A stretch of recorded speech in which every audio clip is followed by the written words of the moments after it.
Menina de rua vê um milionário amarrado, mas ao se aproximar, ele sussurra um segredo chocante. O que vem depois é de arrepiar, uma história emocionante e impossível de esquecer. Antes de começarmos essa história emocionante, deixe aqui abaixo nos comentários de que cidade você está assistindo e um curtir no vídeo para continuar acompanhando. O corpo parecia morto, mas os olhos ainda imploravam por vida. Laura o viu antes de qualquer som.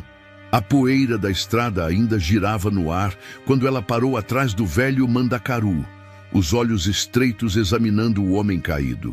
Ele estava amarrado a uma árvore, o rosto virado para o chão rachado e seco. Um fio de sangue escorria da têmpora até a barba por fazer. Os pulsos, presos por cordas grossas, estavam inchados e uma das pernas tremia, como se tentasse reagir, mas já tivesse desistido há tempo. Laura não se mexeu. O vento do sertão cortava o silêncio com um assobio quente, e a menina de 8 anos, pés descalços, segurava o pano que usava como saco.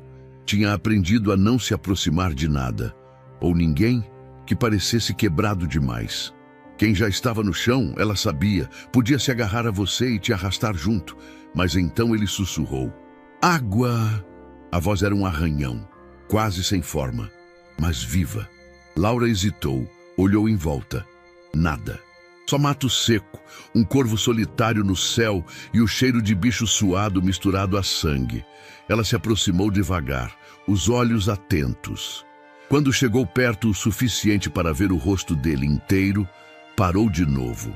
Era branco demais para aquele lugar. Tinha uma aliança de ouro na mão esquerda e um relógio sujo de lama no pulso. Caro, mesmo todo riscado. Definitivamente não era dali, e não estava ali por acaso. Água, repetiu ele tossindo. Dessa vez, sangue saiu junto. Laura tirou a garrafa pequena que carregava amarrada ao pano. Estava morna, quase no fim. Ainda assim, inclinou e derramou um pouco nos lábios rachados dele. Ele engoliu em seco, como se cada gota queimasse por dentro. De repente, os olhos se abriram de vez, verdes, assustados, mas fixos nela. Você... é você? Murmurou. Laura recuou. Eu não sou ninguém, disse com firmeza, mas ele continuou olhando. Tentou erguer a cabeça, os olhos agora suplicantes. Me escuta, não tem tempo. Eles... tossiu de novo com dor. Eles vão te procurar agora. Você me viu. Eles sabem. Laura ficou imóvel. O quê? Ele tentou alcançar o bolso do paletó rasgado com a mão presa. Com esforço tremendo, arrastou o corpo até a lateral e deixou um pedaço de papel cair. Era amassado, sujo, mas tinha números. Muitos números. E um nome. Guarda isso, sussurrou. Esconde. Não mostra para ninguém, nem para a polícia. Laura pegou o papel sem entender, mas entendeu o medo nos olhos dele. E isso bastava. Quem são eles? Políticos, empresários, gente grande, querem me calar. Não consegui. A cabeça dele pendeu. Mas você pode. Silêncio. Por um instante, ela achou que ele tinha morrido. Laura respirou fundo, olhou o papel, depois para ele. Então ouviu.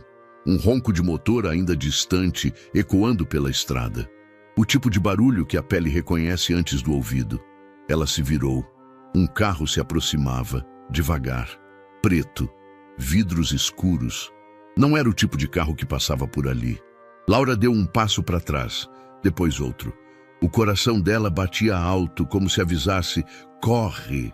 Mas ela olhou para o homem, e ele abriu os olhos de novo, e disse, bem baixo, não confie em ninguém.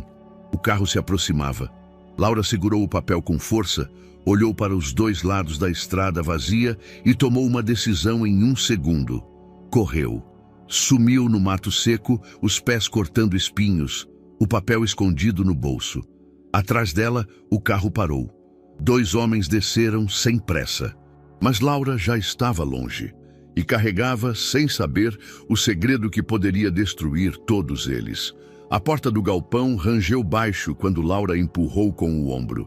Era um daqueles armazéns antigos, esquecido num canto de estrada que ninguém mais usava. O cheiro de mofo e madeira apodrecida se misturava ao calor abafado da tarde. Um lugar onde o sol mal entrava, mas os ratos passeavam à vontade. Laura tentou puxá-lo pela cintura. O corpo era pesado demais. Escorregava, cedia, parecia sem fim. Ela não conseguia levantar, mas empurrava aos poucos, arrastando de lado, com o esforço de quem já carregou sacos maiores que o próprio corpo. Demorou, suou, mas conseguiu deixá-lo encostado na parede, longe da porta, e caiu sentada, sem ar, olhando para ele como quem não sabe se ajudou, ou só adiou o fim. Fechou a porta com o cotovelo e encostou-o no canto mais escuro, sobre um monte de palha velha. O rosto dele estava suado, vermelho, os olhos semiabertos. Tinha voltado a delirar. Vai ficar aqui até sarar, disse, mais para si do que para ele. Rasgou a própria barra da blusa e molhou o pano com a pouca água que ainda restava na garrafinha. Limpou o sangue da testa dele devagar, com o cuidado de quem aprendeu a tratar machucado em si mesma. Calma, moço. Você está seguro agora. O silêncio respondeu. Ela sentou ao lado, encolhida. Tirou o papel do bolso e abriu, mesmo sabendo que não ia entender. Números longos, códigos, letras embaralhadas. E um nome, Celso Valente. Laura não sabia quem era, mas o jeito que o homem falou antes, como se esse nome carregasse morte. Dobrou o papel e escondeu dentro do tênis rasgado. Só para garantir. A noite caiu rápido. No sertão, escurece como se alguém apagasse a luz de repente. O calor ficou ainda mais sufocante dentro do galpão e os barulhos lá fora, corujas, vento, galhos quebrando, deixavam o ar pesado de tensão. Laura escutava cada som. Dormia pouco. Desde que fugira da casa onde morava com a mãe e o padrasto, o sono era um luxo. Estava sozinha fazia meses, embora nem soubesse quantos. O tempo nas ruas se media por lanches encontrados, feiras boas ou ruins, noites em que ninguém tentava agarrá-la. Ela se lembrava da mãe. Maria tinha o riso cansado e as mãos sempre cheias de sacolas. Trabalhava demais, voltava tarde. Quando sorria, era como se o mundo ainda tivesse salvação. Mas depois que conheceu Rogério, tudo mudou. O homem falava baixo, mas batia alto. Bebia escondido e olhava Laura de um jeito que a fazia gelar por dentro. A mãe tentou sair algumas vezes, mas ele sempre voltava. Um dia, Maria saiu de casa para uma entrevista de emprego e nunca mais voltou. Disseram que ela tinha fugido com outro homem. Laura não acreditou. Depois disso, foi viver com Rogério. Por pouco tempo. A primeira vez que ele trancou a porta do quarto e mandou ela ficar quietinha, ela fugiu pela janela, com a cara arranhada e os joelhos ralados. Nunca mais voltou. Eduardo gemeu. Laura se levantou e molhou o pano de novo. Pressionou a testa dele. "Tá queimando", murmurou. Ele abriu os olhos, oscilando entre lucidez e febre. Eles têm tudo. Compraram juízes, prefeitos, contratos. Quem, moço? Políticos, empresários, tudo sujo. Fica quieto, você tá delirando. Não tô... O dossiê esconderam no cofre do sítio. Fechou os olhos de novo. A senha é a data da morte dela. Laura ficou parada, tentando entender. Quem morreu? Ele não respondeu. Ela se sentou ao lado, os joelhos encostando no braço dele. Por algum motivo que não sabia explicar, não queria deixá-lo sozinho, nem ali, nem agora. De manhã, o calor acordou tudo antes do sol. Laura saiu cedo, passou por baixo da cerca caída e foi até a venda de Zeca, um homem velho e meio cego que dormia nos fundos da barraca. Pegou 2 bananas da prateleira e deixou uma pedra de vidro colorido no lugar. Era o que tinha. Zeca não veria a diferença. Voltou correndo. O medo de não encontrar Eduardo vivo era mais forte que a fome. Mas ele ainda estava lá, dormindo, respirando pesado. Quando ela chegou perto, abriu os olhos com dificuldade. "Você ficou?" Ela assentiu. "Fiquei. Você disse que não podia confiar em ninguém. Então sobrou eu. Ele tentou sorrir. Doeu. Qual seu nome? Ela hesitou. Pensou em inventar outro, mas acabou dizendo a verdade. Laura. Eu sou Eduardo. Já sei. Onde estamos? Num galpão velho, longe da estrada. Ninguém vê daqui.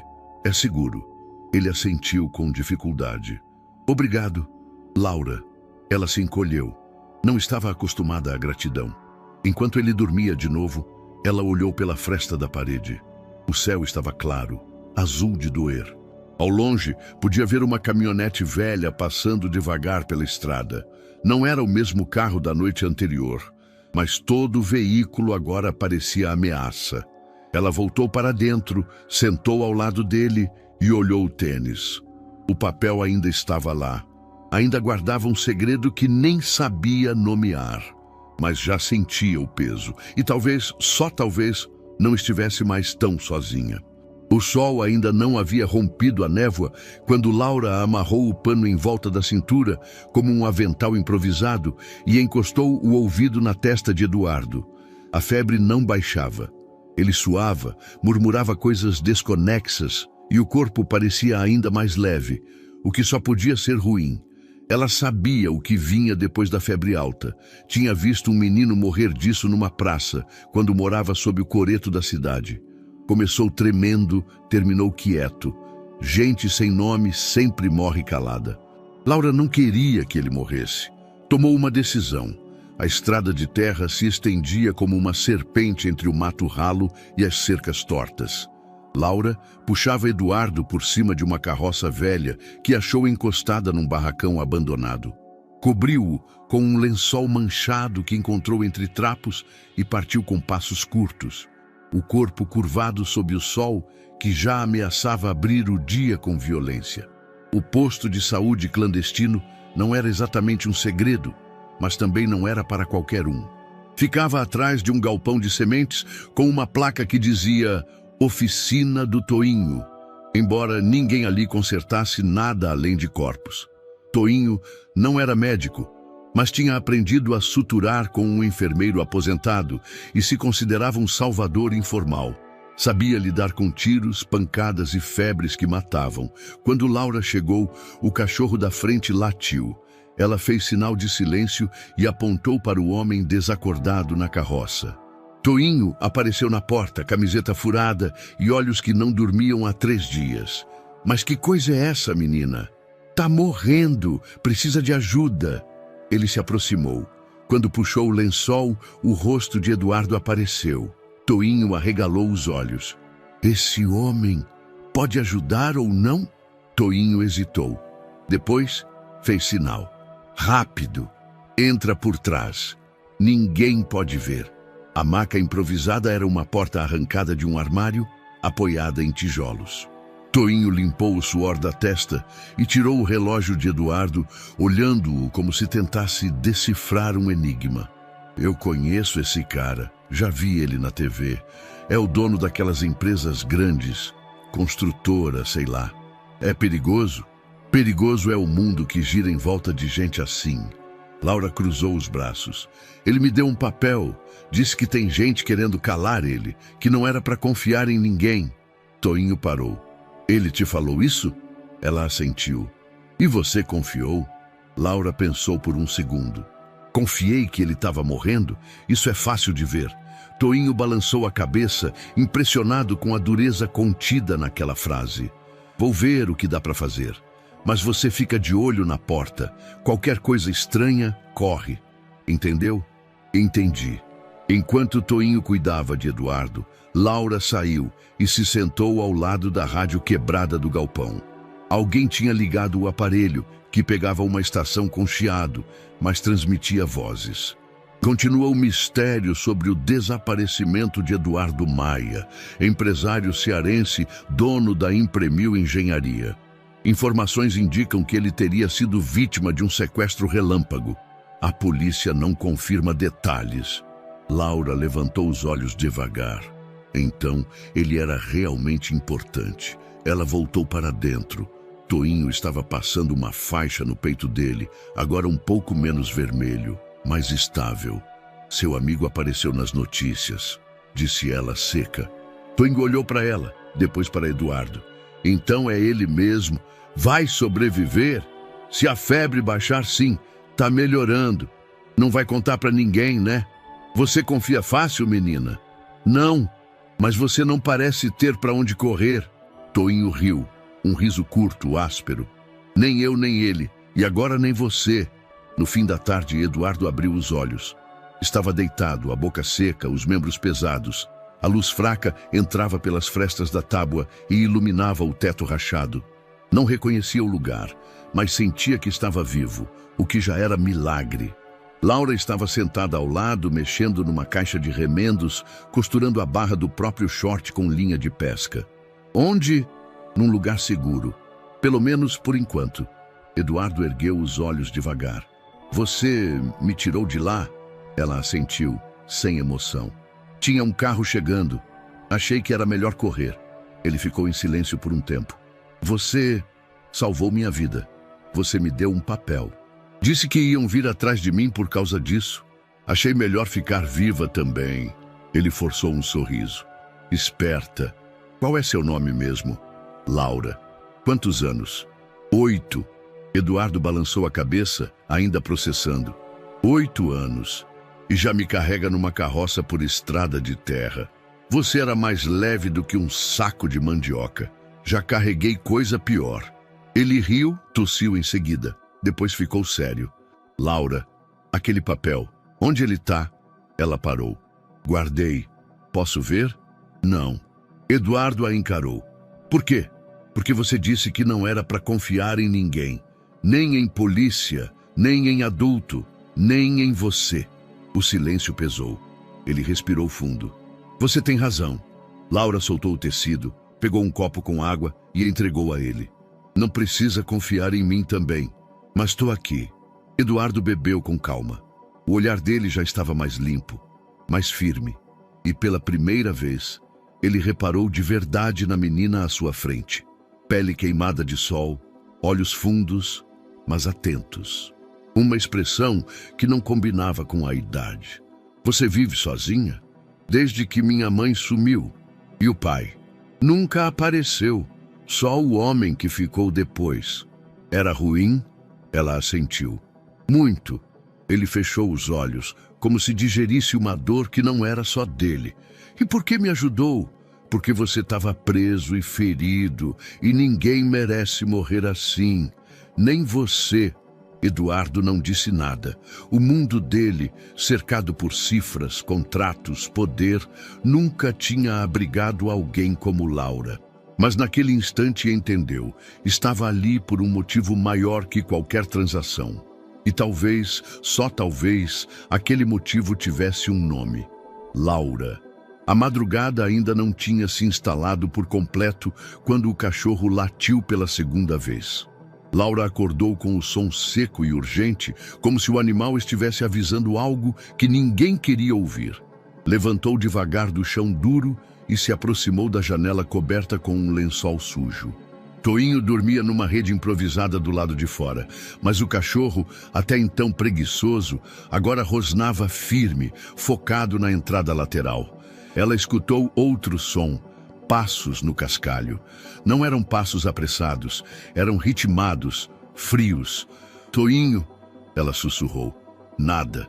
Chegou mais perto, cutucou o ombro dele. Tem gente aqui. Toinho abriu os olhos, ainda zonzo. Escutou também. Levantou como um homem que já sabia o que fazer. Entra e acorda ele. Agora. Eduardo dormia leve, mas com o rosto tenso, como se mesmo no sono estivesse pronto para fugir. Quando Laura tocou seu braço, ele acordou num salto, ofegante. Eles vieram, ela disse, direto. Ele entendeu sem perguntar quem. Levantou com esforço, ainda fraco, mas consciente. Vestiu a camisa suada, agarrou o relógio no canto da maca e olhou para ela. Tem saída pelos fundos? Só um quintal com mato e uma carroça. Os olhos de Eduardo brilharam com uma urgência repentina. Serve. Toinho reapareceu com um rifle enferrujado nas mãos. Não vou conseguir segurar por muito tempo. Só preciso de minutos. Eduardo respondeu. Laura já puxava o pano da carroça e organizava as cordas como se tivesse feito aquilo 100 vezes. Eduardo se deitou, coberto até o pescoço, e ela assumiu a frente.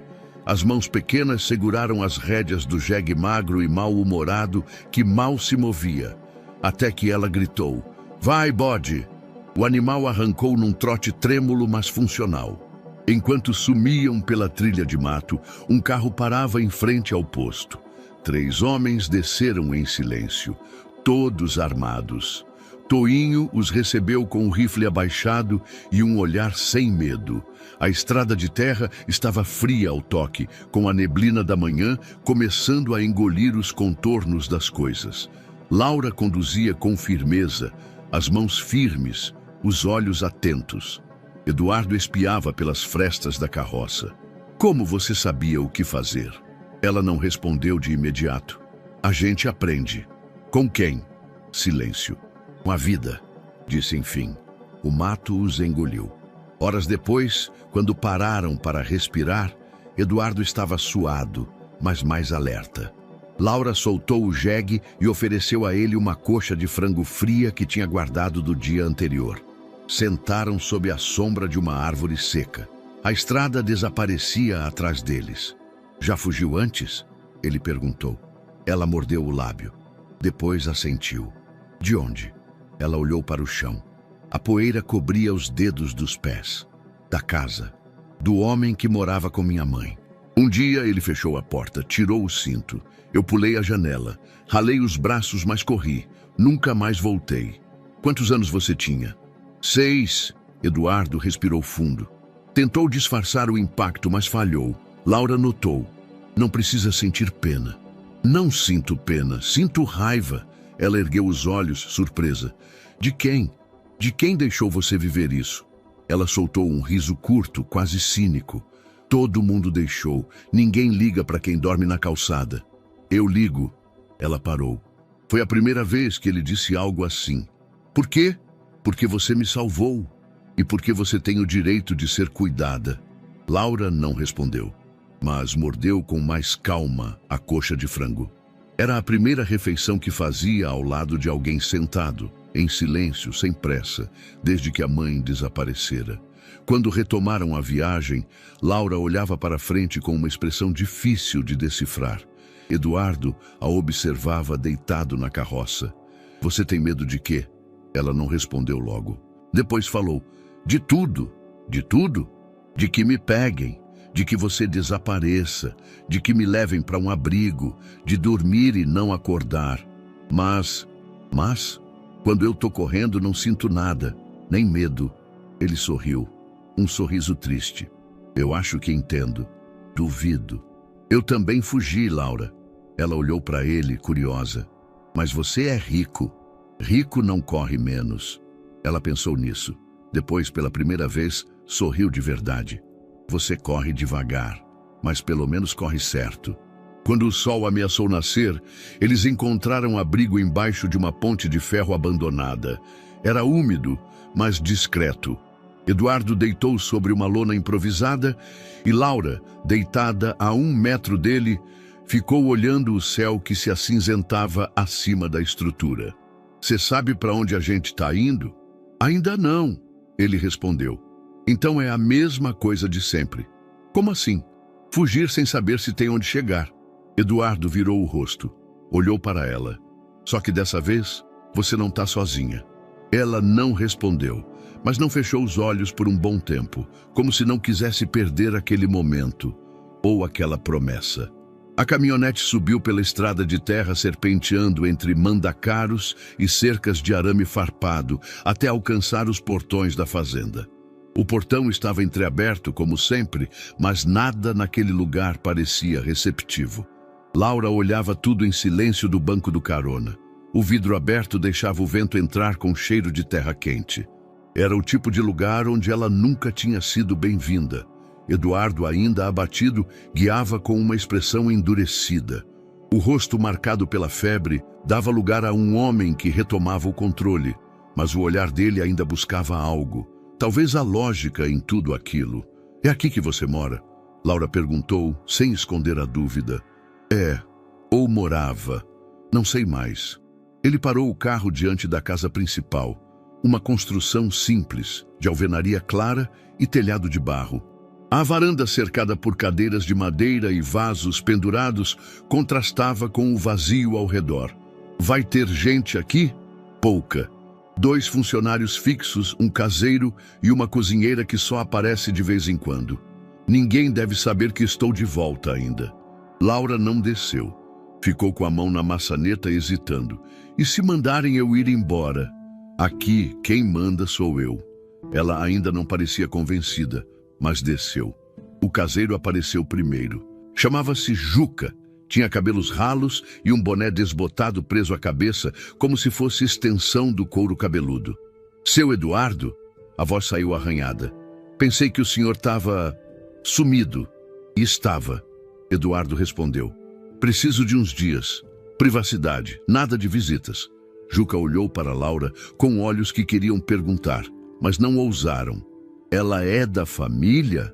É comigo, respondeu, seco. O velho assentiu e foi embora sem mais perguntas. Mas antes de desaparecer na trilha de pedra, sacou o celular do bolso. Digitou algo e fez uma ligação curta, longe da vista deles. Dentro da casa, o ar era mais fresco. O piso de cimento queimado rangia sob os passos leves de Laura. Ela seguia de perto, olhando tudo. Os quadros, as portas, o sofá coberto com lençol limpo demais para parecer habitado. Eduardo apontou para um quarto nos fundos. Pode ficar aqui. Não tem tranca, mas é seguro. Tem janela? Tem, mas dá para o quintal. Por quê? Só para saber. Ela respondeu, como quem mede rotas de fuga. Enquanto Laura tomava banho, o primeiro de verdade em semanas, Eduardo foi até o escritório. Uma antiga escrivaninha de madeira de lei, cheia de pastas encardidas e envelopes lacrados. Abriu a gaveta onde havia guardado o papel que Laura lhe entregara dias atrás, o original, e o comparou com uma cópia mal feita que pedira a Toinho. O número se repetia, a sequência era igual, mas havia mais por trás daquilo. No canto inferior do papel, quase apagado pela sujeira, havia uma anotação. CDV 14/9. Eduardo pegou a lupa. Era isso mesmo. 3 letras e uma data. Ele abriu o notebook e digitou os dados numa planilha criptografada. Várias pastas estavam ligadas à construtora, da qual era sócio majoritário, mas algumas transferências levavam a offshores em paraísos fiscais. Algo que ele já suspeitava, mas nunca confirmara. Digitou os nomes que surgiram. Um deles saltou, Celso Valente. Estava listado como intermediário de um contrato milionário de infraestrutura que nunca saiu do papel. Dinheiro público, empresa fantasma, tudo ali. Laura não entenderia nada disso, mas estava no centro. No fim da tarde, Laura apareceu na porta do escritório com os cabelos ainda úmidos, vestindo uma camiseta grande demais que encontrou num armário. Que foi? Nada.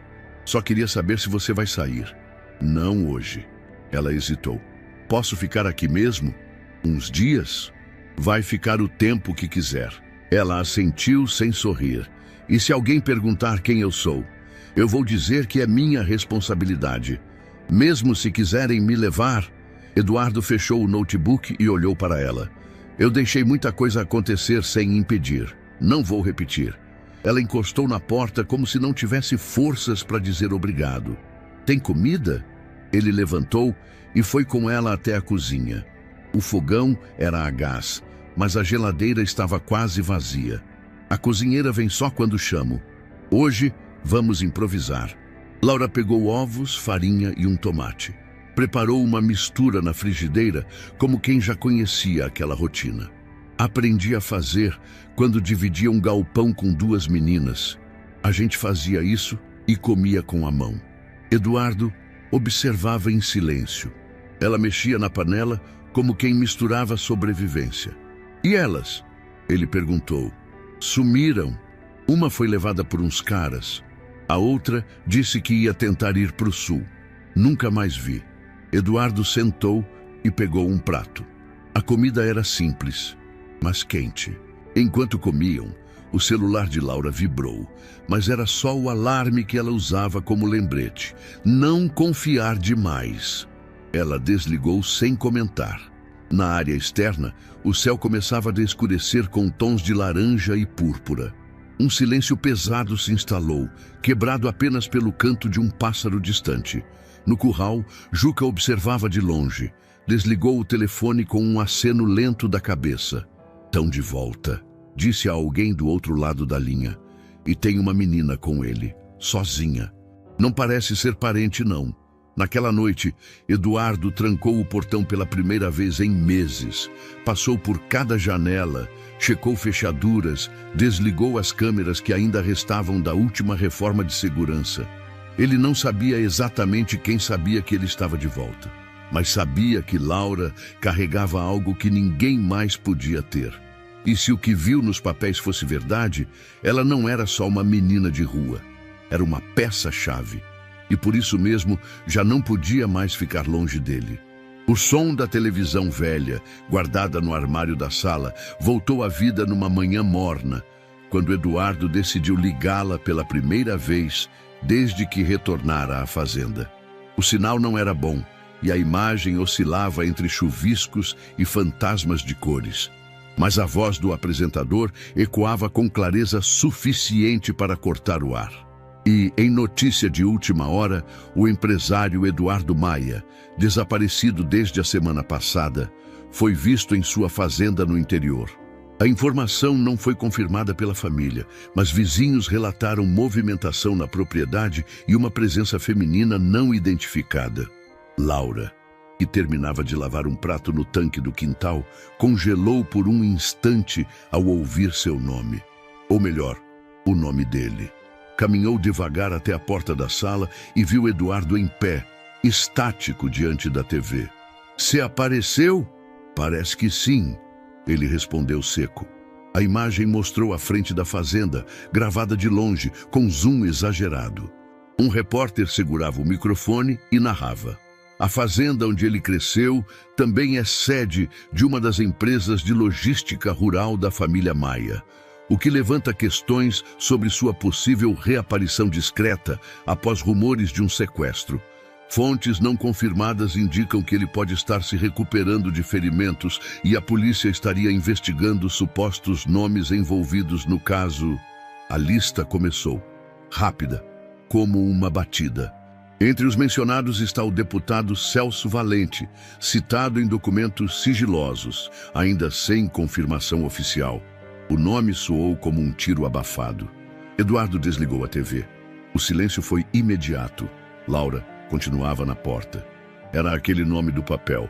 Ele assentiu. "É ele mesmo. Então estão começando a falar." "Sim, mas isso não é bom." "Por quê?" "Porque se sabem que estou aqui, não vai demorar até descobrirem que você também está." Naquela tarde, Eduardo decidiu não sair da fazenda. Manteve os portões trancados, recolheu o carro para dentro da garagem e proibiu qualquer visita.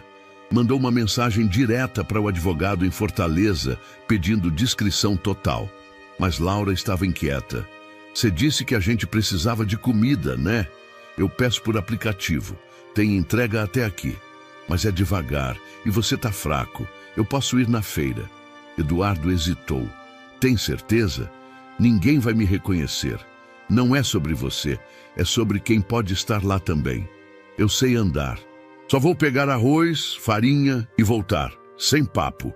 Ele analisou o rosto dela, firme, atento, como quem já se escondeu muitas vezes a céu aberto. "Me promete que, se sentir qualquer coisa estranha, volta na hora." "Prometo." A feira estava do mesmo jeito que ela lembrava. Barulhenta, colorida, viva demais para tanta dor escondida. Cheiros de carne frita, frutas maduras e suor humano misturavam-se no ar abafado. Laura caminhava com a sacola amassada presa à mão e os olhos baixos, mas alertas. Pegou 2 tomates, uma cebola e um pacote de fubá com o dinheiro que Eduardo lhe dera. Tudo rápido, sem conversa. Quando estava quase terminando, escutou uma gargalhada familiar. Ficou rígida, olhou para o lado devagar. No fim da barraca de queijos, Um homem alto de barba curta e boné azul conversava com um dos feirantes. Ria alto, gesticulando com o braço tatuado. A tatuagem em espiral no antebraço era inconfundível. Rogério. Ela não respirou. Deu um passo para trás, a sacola tremendo na mão. Sentiu a barriga gelar, como se estivesse de volta ao quarto escuro, a janela de onde fugira com os joelhos ralados. Ele virou ligeiramente a cabeça, olhos percorrendo a feira. Ela se virou de uma vez e saiu correndo. A estrada de volta parecia mais longa. Laura quase tropeçou 2 vezes, mas não parou.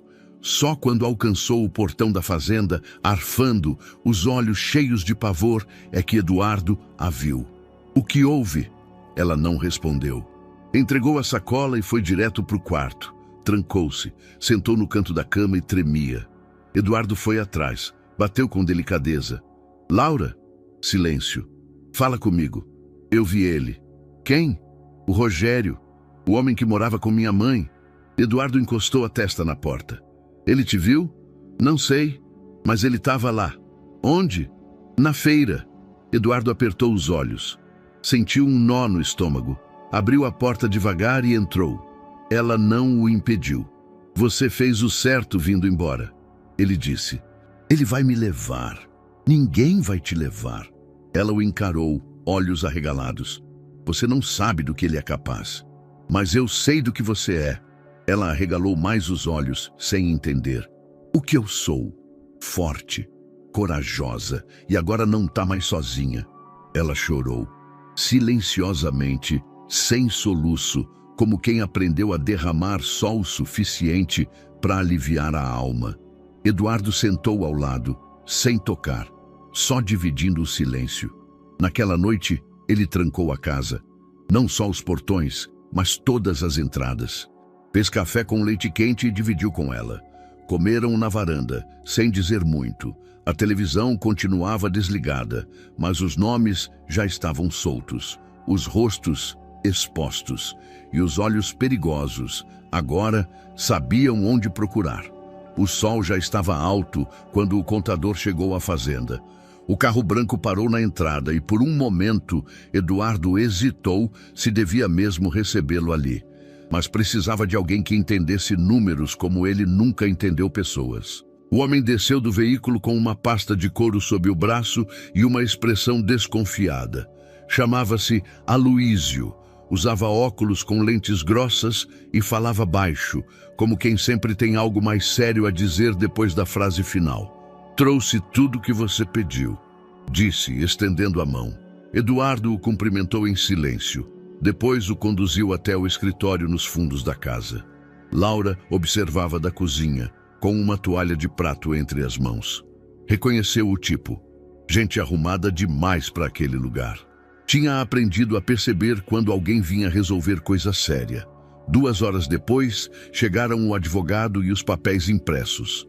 Eduardo colocou os documentos originais sobre a mesa, incluindo o papel que Laura guardara e depois entregara, e apontou para a anotação com os códigos e a sigla, CDV 14 do 9.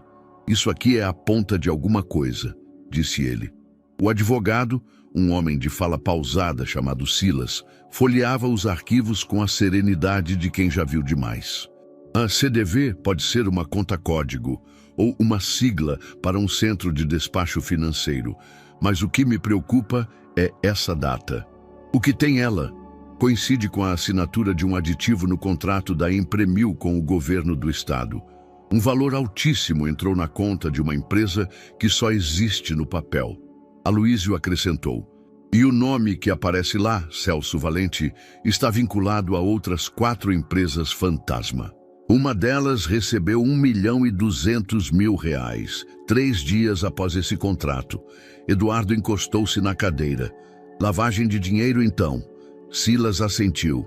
Sim, mas isso é maior do que imaginávamos. E agora, com você reaparecendo, tudo pode desmoronar mais rápido. Ou explodir, completou Aloísio. Laura estava do lado de fora, sentada nos degraus da varanda, quando ouviu vozes mais tensas. Aproximou-se devagar, silenciosa como sempre. Encostou-se à parede e escutou por trás da porta entreaberta. E a menina? Perguntou Silas. Ela estava com o Eduardo quando ele foi encontrado? Foi quem me tirou de lá, respondeu Eduardo. Cuidou de mim, salvou minha vida. Mas ela também viu, ouviu, pode se tornar peça-chave nisso tudo. Ela é uma criança. É exatamente por isso que preocupa. Houve uma pausa. Laura prendeu a respiração. Você sabe que juridicamente isso é um risco. Se alguém descobrir que ela está envolvida, mesmo indiretamente, eles vão atrás dela e da sua decisão de acolhê-la. Silêncio. Eu sei o que estou fazendo, disse Eduardo por fim. Cuidado para não transformar proteção em exposição, alertou Silas. Do lado de fora, Laura se afastou sem fazer barulho. Entrou devagar no quarto. Sentou-se no chão, o coração batendo rápido. Os nomes, os códigos, os papéis. Tudo era dela e não era ao mesmo tempo. Ela só queria ficar. Só queria não ser jogada fora de novo. Mais tarde, Eduardo a encontrou no quintal, sentada à sombra do pé de manga. Tudo bem? Perguntou. Ela não respondeu. Ele sentou ao lado. Laura, ouviu alguma coisa? Eu sou o problema? O quê? Se eu te atrapalhar, você vai me mandar embora. Eduardo a encarou. Seus olhos estavam mais baixos que de costume, como se estivessem pedindo desculpas por existir. Você não é problema nenhum, mas eu ouvi. Eles falaram que eu sou risco, que pode dar errado. Laura, eu não sou papel nem testemunha. Eu só queria ficar aqui. Ele respirou fundo. Olha para mim. Ela virou o rosto devagar. Você não é uma testemunha, nem uma ferramenta, nem um risco. Você é parte da minha vida agora. Ela ficou em silêncio. Eu não sei como isso tudo vai acabar, mas você não vai a lugar nenhum. Isso eu prometo. Laura olhou para ele, com os olhos marejando devagar, como se as palavras fossem difíceis de acreditar, mas ainda assim, algo dentro dela quisesse. Mesmo se ficar perigoso? Principalmente se ficar perigoso. Ela encostou a cabeça no braço dele, pela primeira vez, sem hesitar. Na sala de estar, Silas fechava sua pasta enquanto Aloísio desligava o notebook. Ele está envolvido demais, murmurou o advogado. Mas não é só com o caso. Aloísio concordou com um aceno. E ela? Aquela menina? Silas guardou os óculos. Se alguém descobrir o quanto ela sabe, ou o quanto acham que ela pode saber, não vão parar até silenciá-la. Ambos saíram com o rosto carregado. Do outro lado da casa, no quintal, Laura finalmente dormia, recostada num banco de madeira ao lado de Eduardo, que segurava a promessa como um escudo contra o mundo. A jornalista chegou ao entardecer, com a descrição de quem sabia exatamente o que estava fazendo. Marina era conhecida em Fortaleza por sua coragem e também por sua prudência. Já havia denunciado prefeitos, empresários e até colegas de redação. Mas sabia que, em certas histórias, o segredo não era contar tudo, era saber como contar. Ela desceu do carro prata com óculos escuros e uma pasta preta junto ao corpo. Trocou apenas um olhar com Eduardo, como quem já combinara tudo sem dizer palavra. Laura observava de longe, sentada sob o cajueiro, com um caderno aberto no colo. Trouxe os documentos? Marina perguntou, já dentro do escritório. Eduardo assentiu e entregou a pasta com cópias dos papéis. Nada de nomes diretos, só conexões. Contratos, datas, valores. O nome de Celso Valente pode aparecer, mas como parte de um contexto. Marina examinou o conteúdo por alguns minutos, fazendo anotações mentais com a agilidade de quem respira a investigação. Isso aqui é forte, mas se publicar do jeito errado, acaba sendo barrado com uma liminar em 3 minutos. Eu sei. E a menina?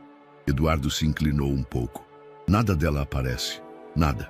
Alguém já ligou os pontos entre vocês? Ainda não, mas não vai demorar.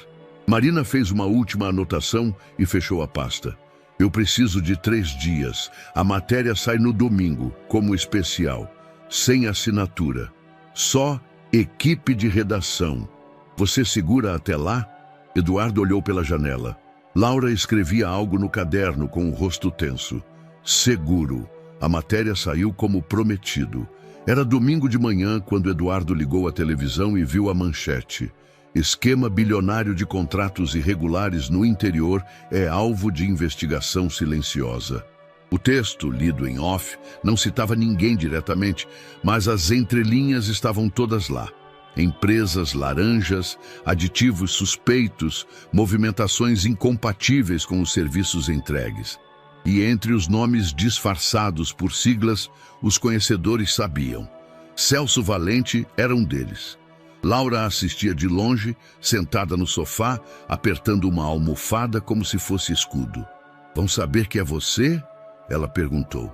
"Não agora, mas vão desconfiar. E a gente vai ficar bem?" Eduardo hesitou. Depois assentiu. "Enquanto eu tiver fôlego." Na segunda-feira começaram os sinais.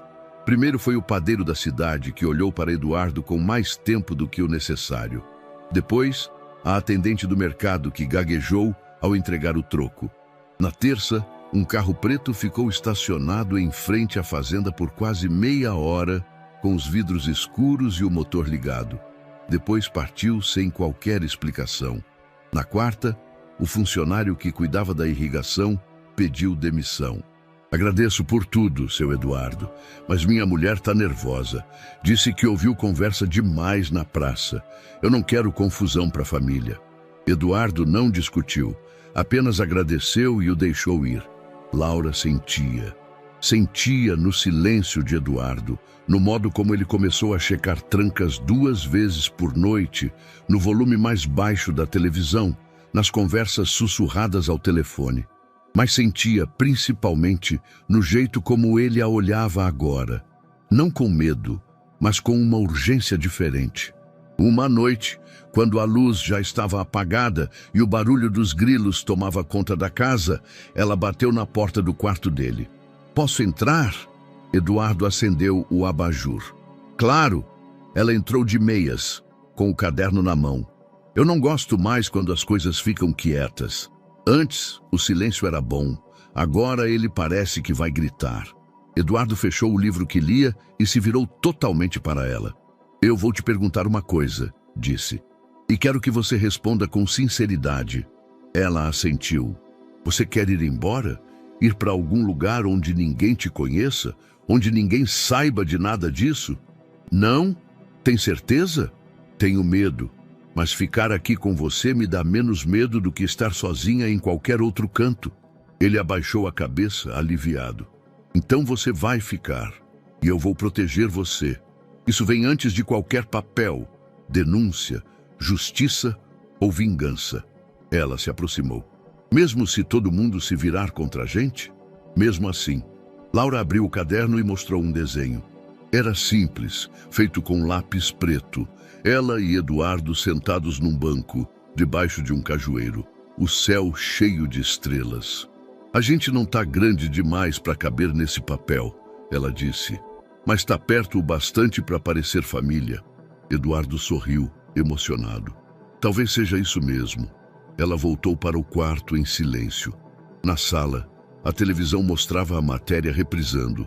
A repórter falava de contratos públicos como quem lia um romance policial. Mas Eduardo sabia. Aquilo não era ficção. Era só o começo de algo que ele não poderia mais controlar. Mas proteger Laura, isso ele podia e faria, custasse o que custasse. O dia amanheceu com o céu pesado, cinza esbranquiçado. A chuva ameaçava, mas não vinha. Era como se o tempo também estivesse em pausa, esperando algo acontecer. Laura estava no quintal, sentada sobre o chão de barro seco, cercada por folhas espalhadas e pedras que usava como moldura para um novo desenho. Tinha as mãos sujas de lápis e os pés enterrados até o tornozelo na terra fria. Eduardo a observava da varanda com uma caneca de café na mão. Havia algo diferente nela naquele dia. O silêncio não era o de costume, era mais profundo, mais denso. Quando ele se aproximou, Laura não levantou os olhos. "Você acha que as pessoas somem porque querem ou porque cansam?" Eduardo se agachou ao lado. "Depende. Às vezes, as duas coisas. Por que a pergunta? Ela ergueu os olhos devagar. Porque minha mãe sumiu. E eu ainda não sei se ela fugiu ou se sumiram com ela. Ele esperou que ela continuasse. O nome dela era Maria. Trabalhava em casa de família. Era boa de limpeza, mas ruim de escolher gente para amar. Conheceu o Rogério quando eu era pequena. Ele dizia que cuidava da gente. Depois começou a mandar ela parar de trabalhar. Ela não quis. Então ele batia nela. E eu via. Eduardo apertou a caneca com mais força. Um dia, ela disse que ia fazer uma entrevista numa casa grande. Eu pedi para ir junto. Ela disse que não, que ia ser rápido, mas não voltou. Isso faz quanto tempo? Quase 2 anos. Ela puxou um pedaço do desenho no chão. Tinha rabiscado uma mulher de vestido amarelo, segurando uma sacola. Ao lado, uma casa com janelas altas. Depois que ela sumiu, o Rogério disse que ela largou a gente, que fugiu com um cara rico. Mas eu nunca acreditei. Eduardo olhou com mais atenção para o desenho. Essa casa, se você se lembra dela, Laura assentiu. Era grande, com jardim na frente e uma parede cheia de plantas penduradas. Fui lá uma vez quando ela esqueceu a marmita. Entreguei no portão. A moça que atendeu falou, ela está ocupada, mas manda agradecer. Eduardo ficou imóvel. Aquilo lhe parecia estranhamente familiar. Essa casa era em Fortaleza? Era. E você lembra o nome da rua? Não. Mas lembro que tinha uma árvore torta na calçada, que o portão era de ferro preto e que na sala tinha um quadro com uma mulher segurando uma xícara dourada. O impacto foi imediato. Eduardo soltou a caneca, que caiu e quebrou no chão. Laura se assustou. Tá tudo bem? Ele passou a mão no rosto, tentando conter a onda que se formava dentro dele. A casa dos meus pais tem esse quadro, na sala, e a descrição bate com tudo que você disse. Ela ficou em silêncio. Qual era o sobrenome da sua mãe? Ele perguntou. Souza. Maria Souza? Sim. Ele se levantou devagar e entrou na casa. Foi até o armário dos documentos antigos. Vasculhou as pastas até encontrar uma com o nome Funcionários. Abriu, folheou, e ali estava. Maria das Dores Souza, doméstica. Período, 6 meses. Saída, sem registro de motivo. Um bilhete preso com um clipe dizia apenas, saiu sem avisar, não atender mais se voltar. Eduardo sentiu um frio percorrer a espinha. Voltou para o quintal com o papel na mão. Laura, sua mãe trabalhou na casa da minha família. Ela o olhou como se não soubesse se aquilo era bom ou ruim. E por que nunca voltou? Não sei, mas vou descobrir. Eles conheciam ela? Sim, e parece que preferiram apagar o nome dela da história. Laura apertou os dedos no próprio braço, como se tentasse se manter no presente. Você acha que ela morreu? Eduardo não respondeu de imediato. Eu acho que, se ela não estivesse em perigo, teria voltado para você. Então, o que fizeram com ela? Não sei, mas prometo que vou descobrir. Ela assentiu. Depois ficou em silêncio por um tempo. A gente não escolhe o que carrega, né? Não, mas pode escolher o que fazer com o que carrega. Laura olhou para o céu. As nuvens finalmente começavam a se desfazer. Minha mãe gostava de dizer que tudo que é pesado também pode virar abrigo. Só precisa saber onde segurar. Eduardo olhou para ela como se tivesse ouvido uma verdade maior do que qualquer documento encontrado. Naquela tarde, pela primeira vez, ele sentiu vergonha de seu sobrenome. O escritório ficava num sobrado antigo, de fachada simples, escondido entre ruas secundárias de Quixadá. Não havia placa nem recepcionista. Apenas uma porta de madeira escura e um interfone que chiava antes de liberar a entrada. Eduardo apertou o botão e esperou. A voz grave veio logo em seguida. Pode subir. O homem que o recebeu era magro, de cabelo ralo e terno puído. Chamava-se Dr. Marcelo Fernandes, um jurista aposentado, conhecido entre poucos por sua discrição e entre ainda menos por sua coragem. Já havia enfrentado, com ações solitárias, prefeitos e empresários. mas sua arma sempre fora o silêncio preciso, seguido da palavra certa. Há quanto tempo? Disse Marcelo, apertando sua mão com firmeza. Quando soube do seu desaparecimento, achei que estivesse morto. Estive perto. E agora quer respostas? E justiça. Marcelo fez um gesto para que ele sentasse e ofereceu café. Eduardo recusou. Sacou a pasta com os documentos. Preciso que você leia isso. Laura ficou no carro.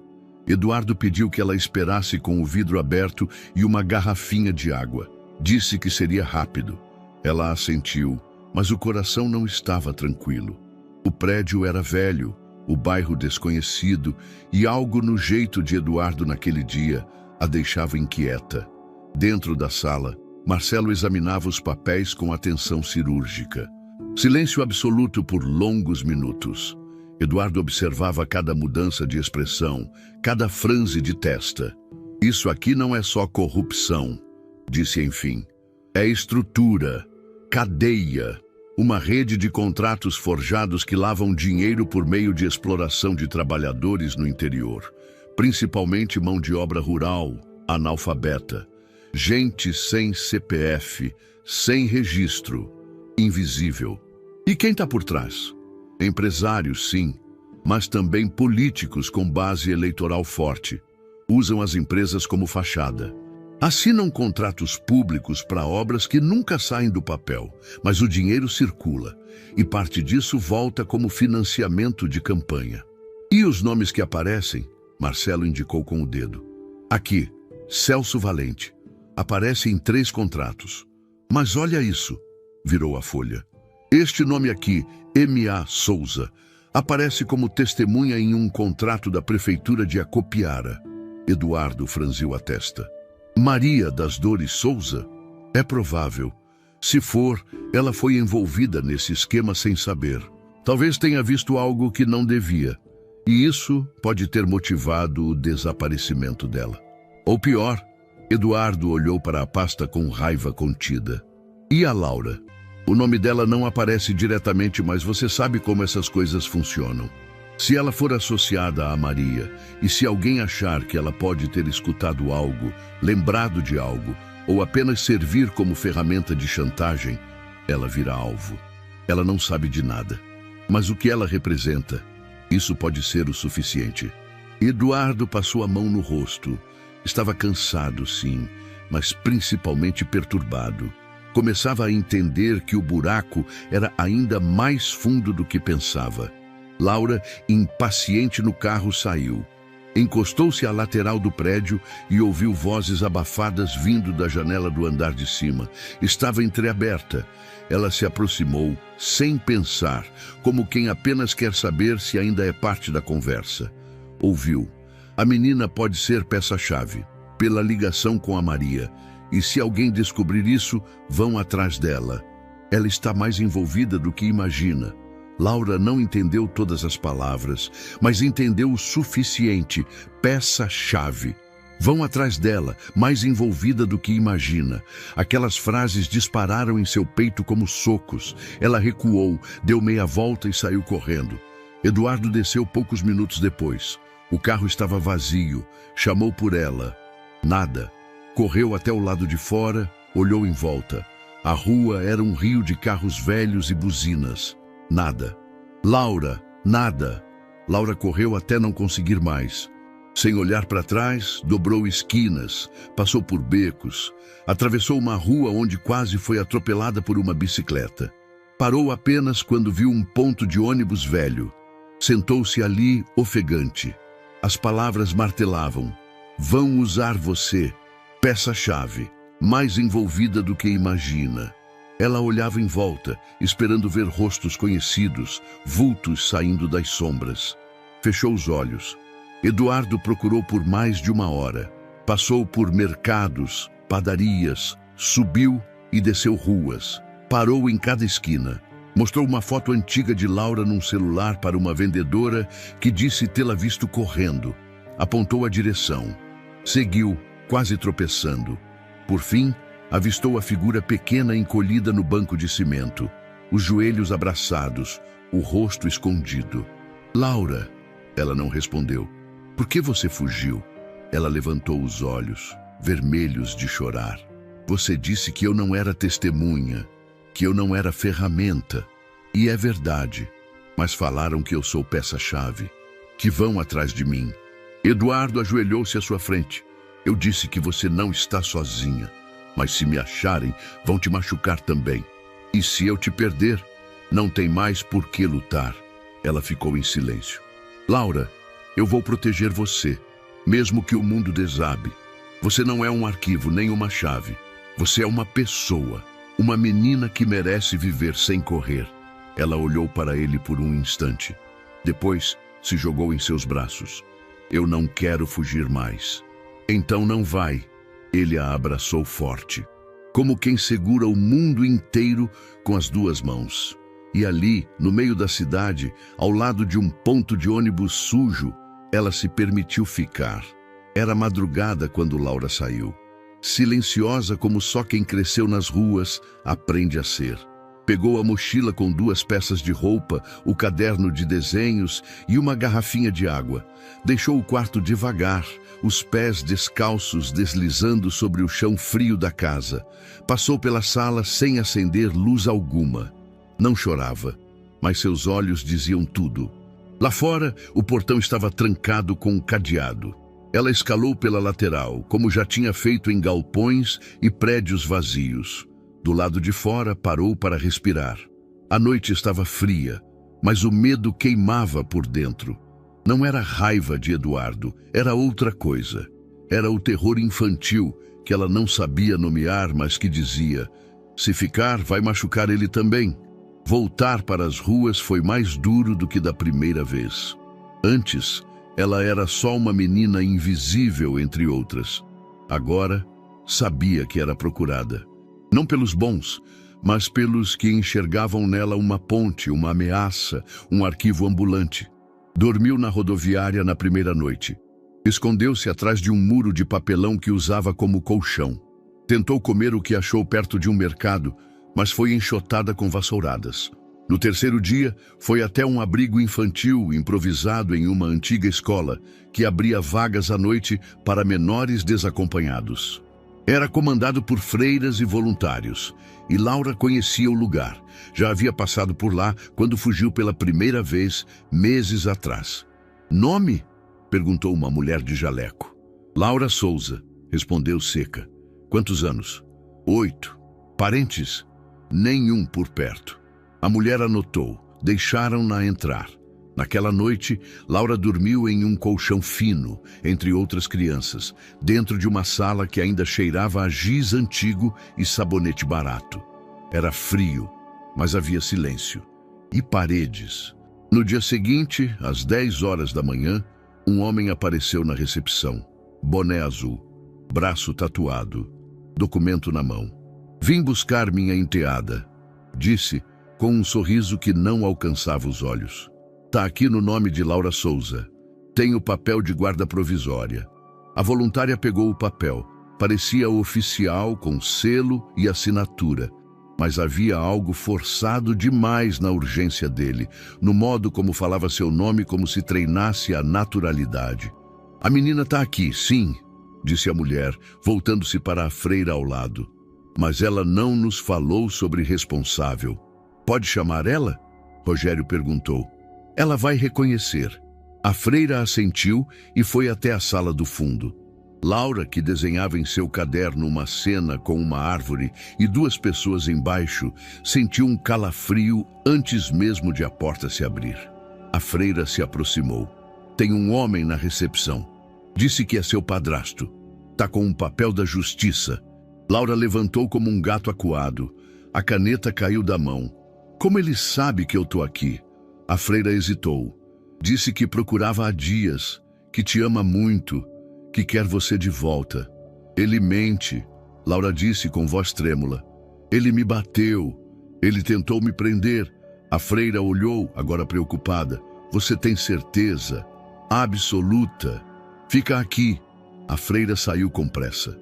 Atravessou o corredor. Encontrou a coordenadora. Não entrega ela. Liga para o conselho. Agora. Do lado de fora, Eduardo já estava a caminho. Na fazenda, ao notar a ausência de Laura, ele acionou todos os contatos que tinha. Um comerciante disse tê-la visto dias antes perto da rodoviária. Eduardo dirigiu por horas, sem parar. Foi à rodoviária, à feira, a praças. Por fim, um taxista mencionou ter deixado uma menina num abrigo do centro. Eduardo acelerou. Rogério esperava impaciente na recepção, quando ouviu passos rápidos vindo do corredor. Não eram das freiras. Eduardo entrou. O olhar era de puro aço. Você aqui? Rogério virou, fingindo surpresa. Olha só, o Salvador apareceu, mas a menina é minha. Tô com documento e tudo. Eduardo não respondeu, apenas se aproximou. Se você tocar nela de novo, eu acabo com a sua vida. Nem precisa de justiça, eu dou um jeito. Tá ameaçando? Não, tô avisando. A coordenadora apareceu com um segurança. Senhor Rogério, o conselho tutelar está a caminho. Pedimos que aguarde fora do abrigo. Mas por favor, agora. Pressionado, Rogério recuou. Mas antes de sair, lançou um olhar frio para Eduardo. Isso não acabou. Laura observava tudo da janela do segundo andar. Quando viu Eduardo parado na calçada, o coração pulou. Desceu correndo, atravessou o pátio e se atirou nos braços dele com força, como se temesse que ele evaporasse. Eu achei que você não ia vir, ela disse chorando. Eu sempre vou vir. Ele quase me levou, mas não conseguiu. Ela desabou ali, no abraço. Pela primeira vez, chorou sem se conter. Eu só queria ficar com você. E vai ficar. Ela não perguntou mais nada. Sabia que agora não precisava correr. Ele a carregou nos braços até o carro, como se carregasse mais que uma criança, como se carregasse uma promessa. O cartório da cidade era pequeno, abafado e cheirava a papel velho. Eduardo segurava a pasta com os documentos em uma mão e com a outra o ombro de Laura, que caminhava ao seu lado com passos curtos, tentando não olhar diretamente para os olhos curiosos de quem passava por eles no corredor. Vai demorar? Ela perguntou baixo. Espero que não, respondeu Eduardo, tentando manter a calma que não sentia. A atendente atrás do vidro olhou para ele por cima dos óculos. Pedido de quê, senhor? Guarda provisória de menor desacompanhada. Situação emergencial. Ela arqueou uma sobrancelha, pegou os documentos e começou a digitar, lenta, quase com desconfiança.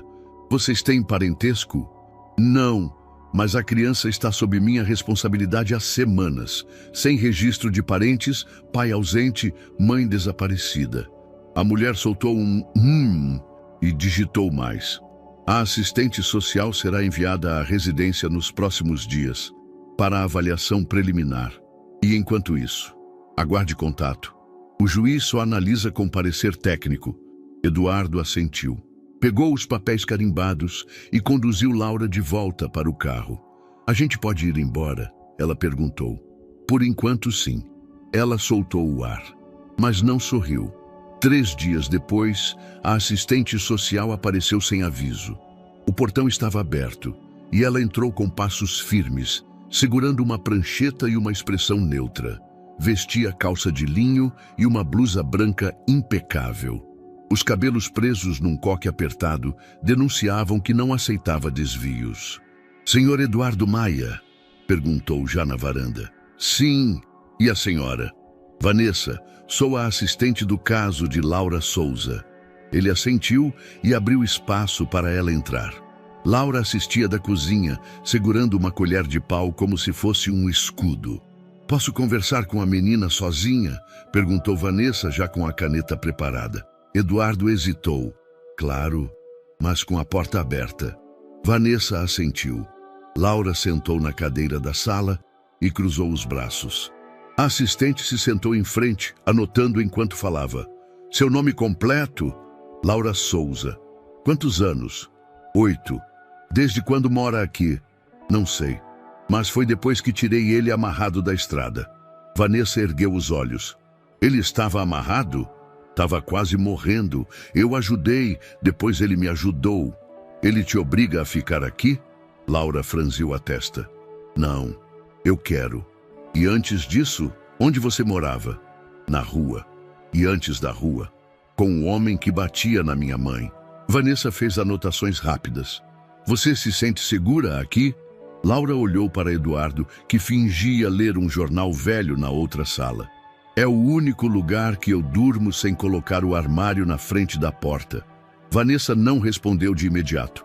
Mais tarde, após examinar a casa, os cômodos, a cozinha, os armários e até o banheiro, Vanessa chamou Eduardo para conversar a sós no escritório. O senhor entende o que significa assumir a guarda de uma criança nessas condições? Entendo. E está preparado para lidar com um processo longo, com visitas técnicas, avaliação psicológica e, eventualmente, batalhas judiciais? Estou.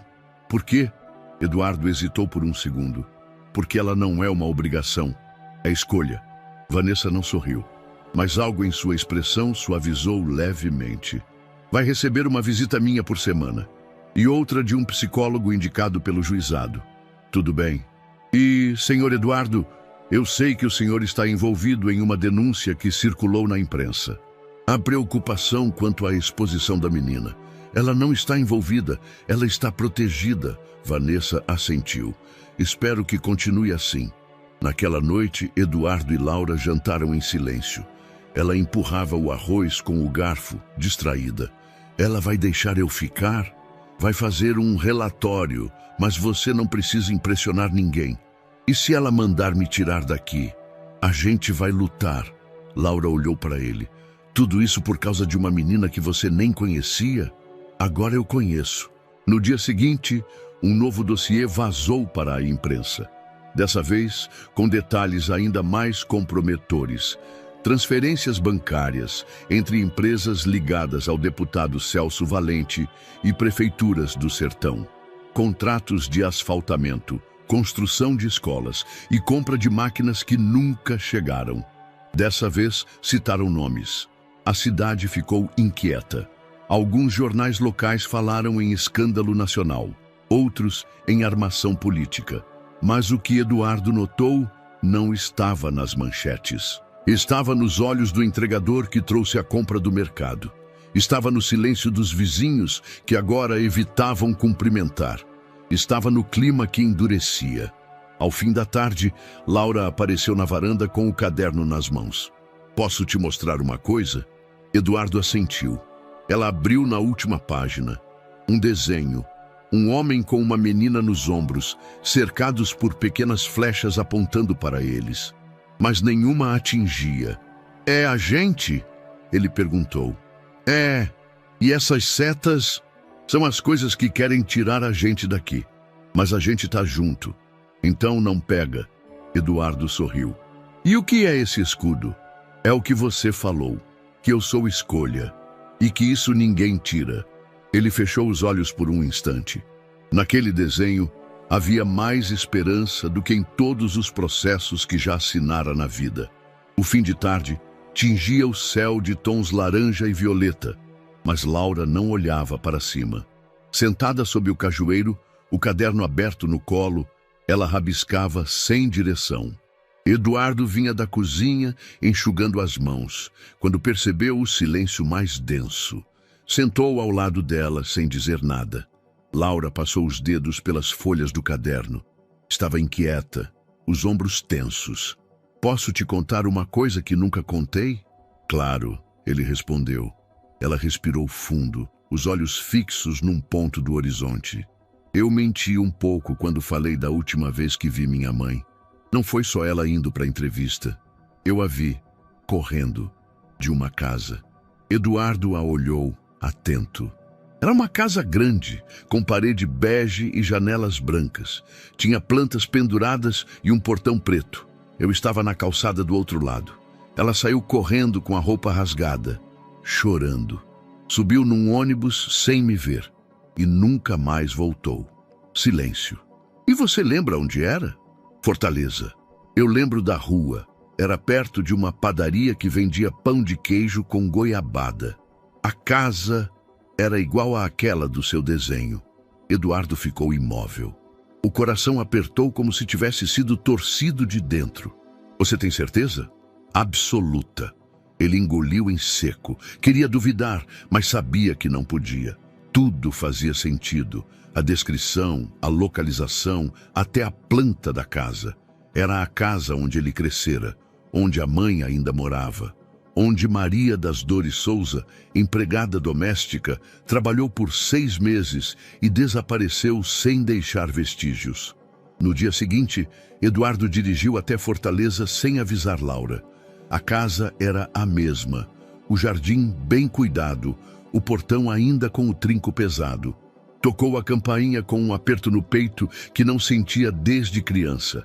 A mãe atendeu com a calma costumeira, o rosto maquiado com cuidado e o cabelo preso como sempre. Eduardo, que surpresa! Não me avisou que vinha. Precisava falar com você. Ela assentiu, recuando para abrir espaço. A sala estava como ele lembrava. Quase tudo igual, quase tudo intocado. Menos ele. Preciso que me diga a verdade. Sobre o quê? Sobre a Maria, a empregada que trabalhou aqui 2 anos atrás. Ela parou. Por que isso agora? Porque a filha dela está comigo. Silêncio. Um tipo de silêncio que grita. Como assim com você? Eu a encontrei. Ela estava sozinha. E agora está sob minha guarda. A mãe sentou-se, lenta. E o que quer saber? O que aconteceu com a Maria? Você sabe. Ela ficou imóvel por longos segundos. Depois falou baixo. Um dia ela entrou na cozinha tremendo. Disse que ia embora. Não quis explicar. Só pediu que não ligássemos para ninguém. E foi embora. Ela saiu correndo com roupa rasgada. Eu não vi isso, mas soube que algo aconteceu. A mãe apertou os olhos, como quem luta contra memórias que preferiria manter enterradas. Seu pai, ele era direto com as empregadas. Às vezes passava dos limites. Eu sabia, mas nunca falei. E com a Maria? Ele a seguiu até o quarto de serviços uma vez. Ela saiu de lá transtornada. Disse que ia denunciá-lo. Eu pedi que ela fosse embora.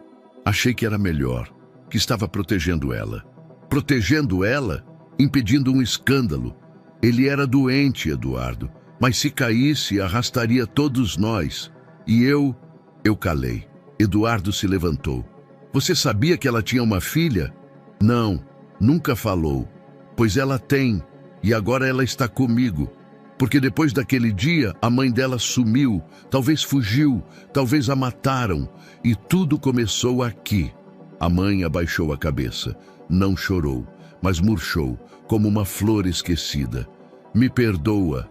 Não é a mim que você tem que pedir isso. Ele saiu sem dizer mais nada. De volta à fazenda, Eduardo entrou pela cozinha e encontrou Laura dormindo no sofá, com o caderno sobre o peito. A imagem o desarmou. Sentou ao lado, acariciando levemente os cabelos dela. Quando ela acordou, sentiu o clima no ar. Você foi? Ele assentiu. E? Era verdade. Tudo. Ela tentou fugir daqui. Foi silenciada. E minha mãe sabia. E você ainda quer ficar comigo? Quero mais agora. Sabe por quê? Porque o que eu tenho com você é o contrário do que eles fizeram com ela. Laura olhou para ele, os olhos brilhando. Eu queria que ela tivesse encontrado alguém como você. Ela encontrou. Só que era tarde demais. Ela encostou a cabeça no ombro dele. E agora? Agora a gente continua. Só nós dois. E naquele fim de tarde, com a casa em silêncio e o mundo lá fora girando sem parar, Eduardo fez sua escolha definitiva: cortar o último laço com o passado e seguir só com o que podia realmente proteger. O uniforme estava dobrado sobre a cama, uma camiseta branca com gola azul marinho, uma calça de brim leve e o brasão bordado da Escola Municipal Joaquim Bastos. No bolso da blusa, bordado em letras pequenas e firmes, Laura Maia. Ela olhou para aquilo como se fosse algo perigoso. Tem certeza que pode ser esse nome? Perguntou, segurando a peça com cuidado. Eduardo assentiu da porta. É temporário, só para matrícula. Enquanto a guarda provisória estiver em vigor, a escola permite. Mas esse é o seu nome. E agora é o nosso. pelo menos por enquanto. Laura não sorriu, mas os dedos passaram devagar sobre o bordado. Era a primeira vez que ela via um nome completo que parecia caber nela. A matrícula foi feita sem alarde.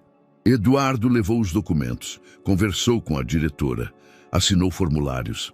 Laura ficou sentada numa cadeira vermelha na sala da coordenação, observando os cartazes coloridos nas paredes, com um misto de curiosidade e estranhamento. Quando a diretora disse que ela poderia começar na segunda-feira seguinte, Laura apenas assentiu.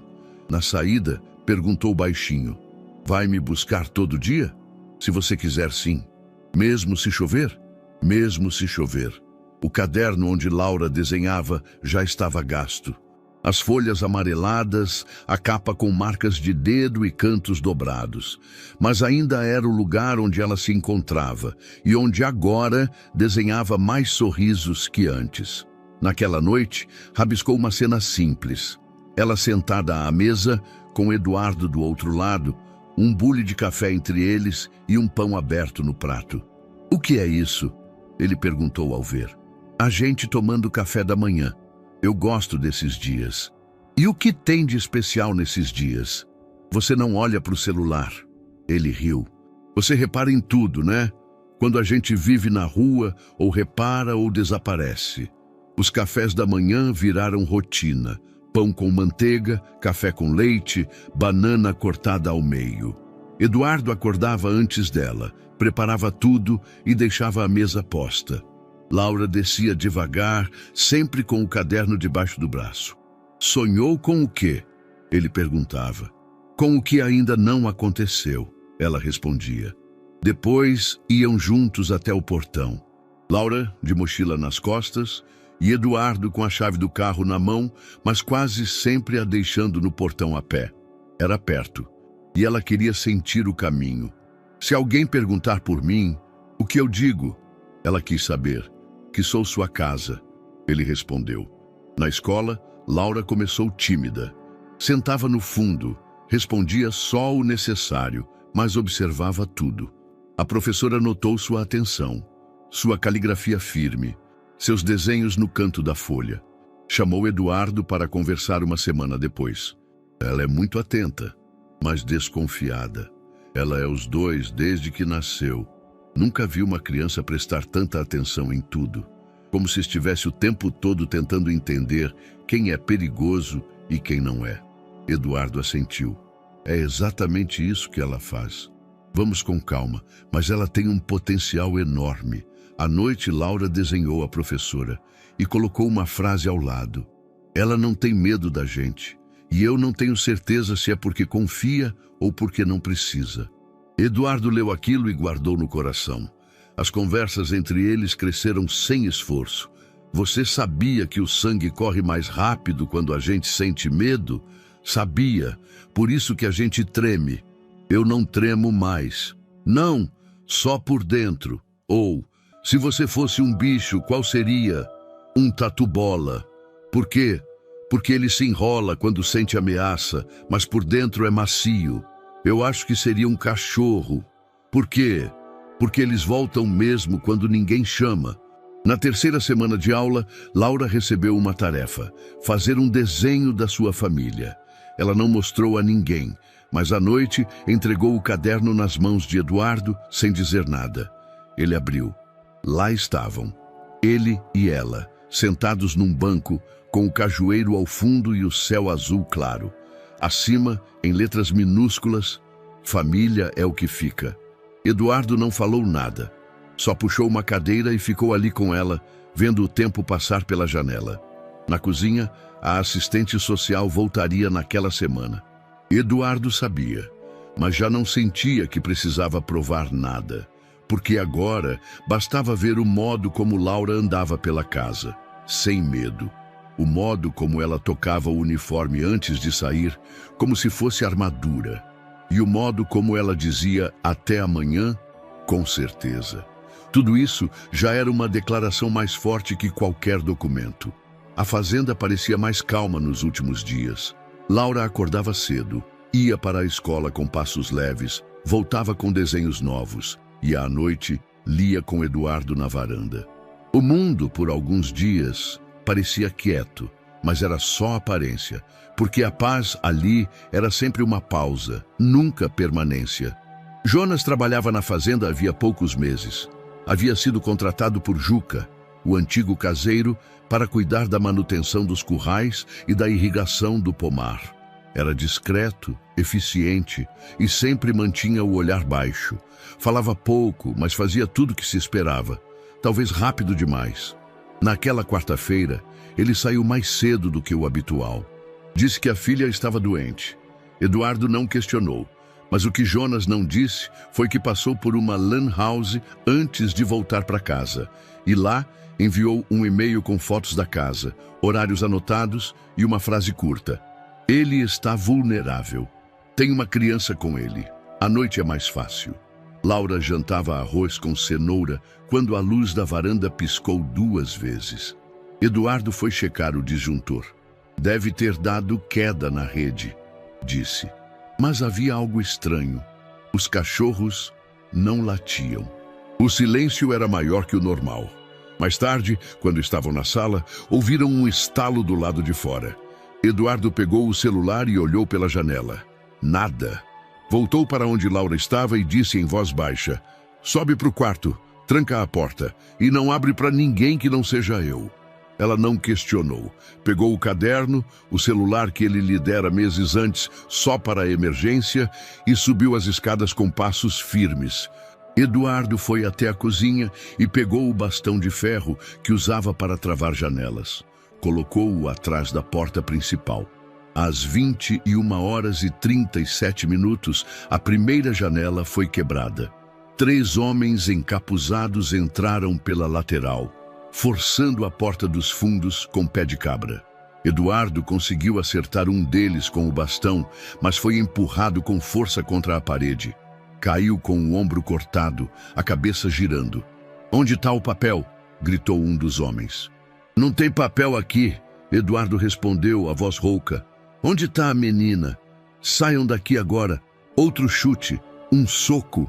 Eduardo tentou reagir, mas eram muitos.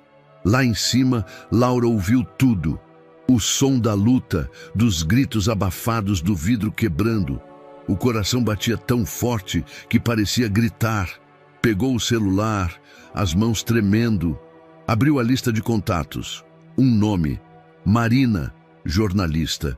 Lembrou do que Eduardo dissera meses antes. "Se um dia der tudo errado, liga para ela." Discou. O telefone tocou 4 vezes antes de atenderem. "Alô? É a Laura. Eles estão aqui." Bateram no Eduardo. "Estão procurando por mim." "Onde você está?" "Trancada, no quarto. Eu tô com medo." "Escuta, não sai daí. Trava tudo. Eu tô indo agora. E vou acionar a polícia." "Vem, rápido!" No andar de baixo, Eduardo estava no chão, com sangue no canto da boca.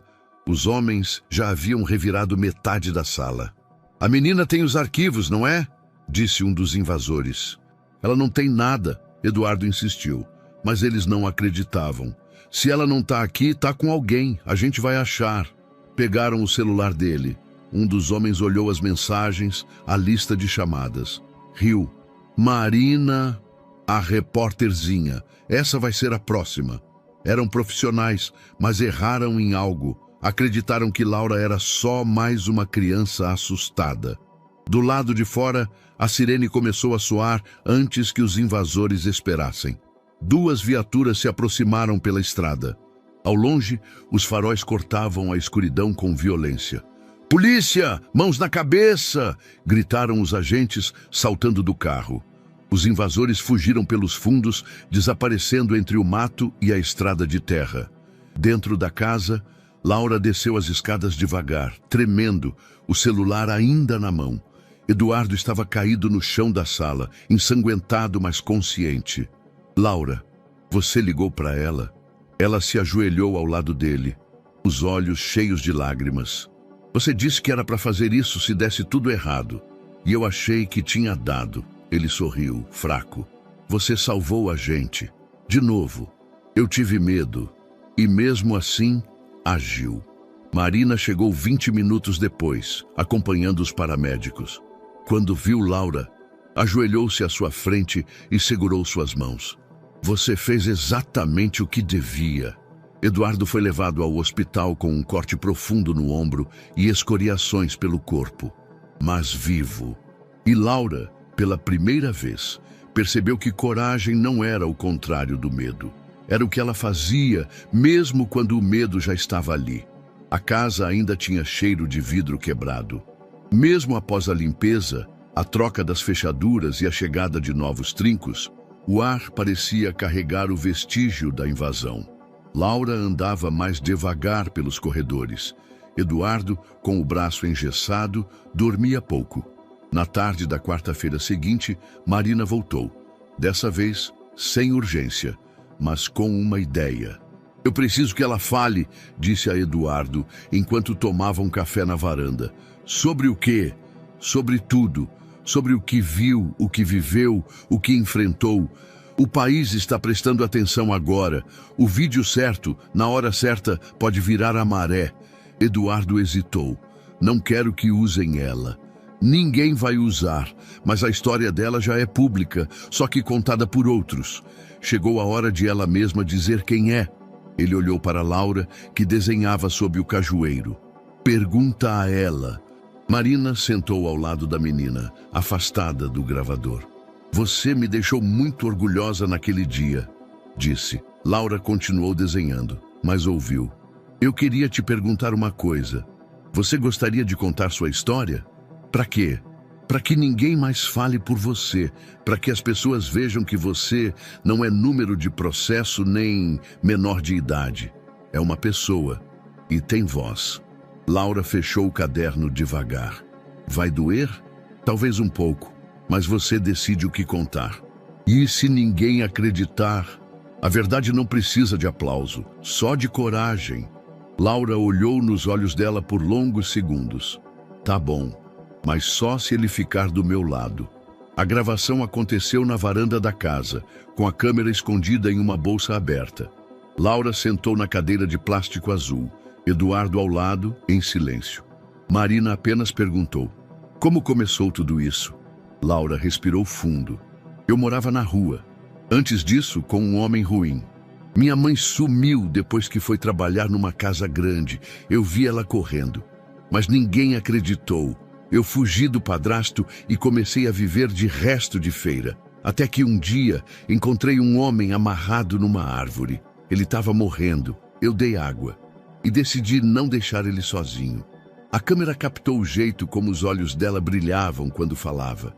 Não por emoção, mas por firmeza. E depois, a gente fugiu junto. Ele me protegeu. Eu protegi ele. Comecei a entender que tem gente que bate e tem gente que cura. E ele não me tratava como criança perdida. Me tratava como alguém. Marina se comoveu, mas não interrompeu. E agora? Agora eu tô aqui. E quero continuar aqui. Porque eu não sou papel para ser passado de mão em mão. Eu sou alguém. Eu tenho nome. Qual? Laura Maia, disse, sem hesitar. O vídeo foi publicado no domingo à noite com o título A Menina que Salvou Seu Salvador. O depoimento que o país precisa ouvir. O impacto foi imediato. Em poucas horas, o vídeo foi compartilhado por jornalistas, advogados, professores, artistas e até políticos da oposição. A expressão #Deixem Laura Ficar se espalhou pelas redes sociais e se tornou um dos assuntos mais comentados do dia em todo o Brasil. Comentários se dividiam entre lágrimas e indignação. Essa menina fala como uma adulta de 30 anos e ainda tem esperança.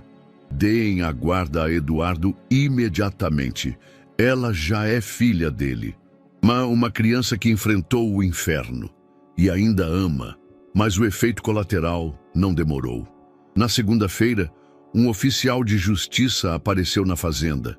Trazia um documento em mãos. Eduardo leu em silêncio. Pedido de guarda, feito por Rogério Santos? Isso mesmo. Ele apresentou certidão de convivência com a mãe da criança e um documento de paternidade presumida, embora sem registro civil. Pediu liminar para a guarda provisória. Eduardo trincou o maxilar. Isso é absurdo, mas é legal e está no papel. O oficial saiu. Eduardo, com o documento ainda nas mãos, foi até Laura. Ela o esperava com os olhos duros. Foi ele, né? Foi. Ele quer me levar? Está tentando. Ela respirou fundo, tentando conter o pânico. Eu não volto. E não vai voltar. Eu prometo. Naquela noite, enquanto os vídeos ainda circulavam, enquanto vozes apoiavam e outras atacavam, enquanto os olhos do país se voltavam para uma menina no interior, Eduardo deitou no sofá com Laura, dormindo no braço. Ela não disse nada, mas ele sabia que dormia leve, porque mais uma vez o medo tinha nome, e agora tinha endereço. Mas Laura também tinha algo que nunca teve antes. Tinha país. Tinha testemunhas, tinha voz. E isso, nenhum documento forjado podia tirar dela. O fórum da cidade parecia mais frio naquele dia. Mesmo com o calor do sertão do lado de fora, o saguão exalava o tipo de tensão que só existe em lugares onde destinos se decidem. Laura segurava a mão de Eduardo com força, o caderno apertado contra o peito. A fila de bancos ao lado da sala de audiência estava cheia. Advogados, assistentes sociais, curiosos e 2 repórteres discretos. Vai demorar? Ela perguntou baixinho. Um pouco, mas eu tô aqui, respondeu Eduardo, sem soltar a mão dela. Do outro lado do corredor, Rogério usava uma camisa social clara e fingia uma tranquilidade que nunca teve. Ao seu lado, um advogado particular de terno gasto e sorriso calculado. Ele olhou para Laura com ares de posse, como quem já sabia o desfecho. Ela desviou o olhar, mas a mão de Eduardo apertou a dela, lembrando que ela não estava mais sozinha. A juíza era uma mulher de meia idade, óculos finos e cabelo preso num coque elegante. Quando chamou o caso, a sala se esvaziou de murmúrios. Todos se sentaram. Eduardo e Rogério ocuparam lados opostos, como 2 mundos distintos diante da mesma criança. Em primeira a falar foi a assistente social. Laura apresenta sinais de trauma, mas também de profunda vinculação afetiva com o requerente Eduardo Maia. Há estabilidade emocional, estrutura física adequada e um vínculo que não parece forçado. O senhor Eduardo a conhece há quanto tempo? Perguntou a juíza. Cerca de 5 meses, respondeu. E nesse período, ela esteve exclusivamente sob seus cuidados? Sim. O advogado de Rogério interrompeu. Meritíssima, estamos falando de um homem solteiro, sem filhos, empresário, com agenda intensa, assumindo uma menor em situação irregular. Não seria mais razoável colocá-la com alguém que tem histórico de convivência familiar com a mãe dela? Histórico esse, marcado por violência, segundo a própria menor, rebateu a promotora. Rogério bufou. Eu cuidei dela quando a mãe sumiu. A casa era simples, mas ela tinha comida e cama. E uma porta trancada, murmurou Laura. A juíza se voltou para ela. Laura, você quer dizer algo? A menina engoliu seco. Olhou para Eduardo. Ele assentiu com um gesto mínimo. Ela tirou o caderno da mochila. Eu desenhei tudo. O que vivi, o que senti, o que achei que nunca mais ia ter. A juíza estendeu a mão e Laura foi até ela. Entregou o caderno devagar. Silêncio. A juíza folheou as páginas com cuidado. Os desenhos não tinham legenda, mas falavam alto. Uma menina dormindo na rua. Outra cena com uma janela e uma sombra atrás da porta. Uma árvore com 2 pessoas debaixo, mãos dadas, um café da manhã sobre uma mesa, uma escola com a placa Laura Maia. Foi você quem desenhou tudo isso? Perguntou a juíza. Laura assentiu. Por quê? Porque às vezes a gente não consegue explicar com palavra, mas com desenho eu lembro sem doer. A juíza ficou em silêncio por um tempo. Depois se voltou para Eduardo. O senhor Eduardo, por que quer a guarda dessa criança? Ele olhou para Laura antes de responder. Porque ela me salvou primeiro, me deu razão para voltar para casa, me ensinou o que significa cuidado. E porque agora ela é minha família mesmo sem papel ainda. Mas o senhor não tem filhos, não é casado, tem uma vida pública, insistiu o advogado de Rogério. Tudo verdade, mas amor não depende de estado civil, nem de sangue, depende de presença. Rogério se levantou. Ela tem meu sobrenome. Isso é o suficiente para me dar prioridade. A juíza ergueu os olhos. Ela tem seu sobrenome? Está registrada em seu nome? Não, mas a mãe dela vivia comigo. Isso me dá o direito. Laura se adiantou. Eu não quero esse direito. Não quero mais viver com medo. A juíza olhou para ela. Depois, para o caderno, aberto numa página com a frase: família é quem fica. A audiência seguiu com mais testemunhos. A diretora da escola, a assistente social, Marina, a jornalista. Todos confirmaram o mesmo: vínculo verdadeiro, presença constante, afeto mútuo. O advogado de Eduardo finalizou com serenidade. Meritíssima, não pedimos caridade nem compaixão. Pedimos justiça para uma menina que finalmente encontrou alguém que não a abandonou. Ao final, a juíza pediu um intervalo de 15 minutos. Laura e Eduardo esperaram do lado de fora, sentados, sem falar. Ela segurava a ponta da camisa dele, como quem ainda tem medo de ser levada embora. Você acha que ela vai deixar eu ficar? Eu acho que você já ficou. Só falta o mundo entender. 15 minutos depois, a sala se reabriu. A juíza voltou com o caderno fechado em mãos. Sentou-se, olhou para Laura, depois para Eduardo e, por fim, disse: a decisão será lida em sessão reservada na manhã seguinte. Mas adianto, poucas vezes vi tanto sentido na simplicidade de um desenho. Laura apertou o braço de Eduardo. Eles saíram em silêncio, mas por dentro algo já se firmava. Era como se o mundo, pela primeira vez, estivesse começando a escutar a voz de uma criança, não apenas com os ouvidos, mas com o coração. A sala da vara da infância estava vazia naquela manhã. A luz que entrava pelas janelas altas iluminava o chão de ladrilhos brancos e o pequeno pódio onde a juíza se sentaria. Não havia plateia, nem repórteres. Só Eduardo, Laura, a promotora do caso, o advogado dele e uma funcionária do tribunal. A decisão, segundo a juíza, seria lida em caráter reservado. Laura sentava-se ao lado de Eduardo, as pernas balançando no banco de madeira, os dedos segurando firme o mesmo caderno que já tinha passado pelas mãos de assistentes, professores e agora da justiça. Eduardo ajeitava a gola da camisa como quem tenta disfarçar o coração acelerado. Quando a porta se abriu, todos se levantaram. A juíza entrou com um semblante sereno, mas firme. Trazia uma pasta fina em mãos. Sentou-se, leu rapidamente um trecho de protocolo e começou. Analisando os laudos psicológicos, os relatórios assistenciais, os documentos apresentados, bem como o depoimento da menor e os registros públicos disponibilizados, esta magistrada considera que a permanência de Laura Souza sob a guarda do requerente Eduardo Maia não apenas é juridicamente viável, como emocional e psicologicamente desejável. Um silêncio profundo invadiu a sala. Laura respirou, mas não se mexeu.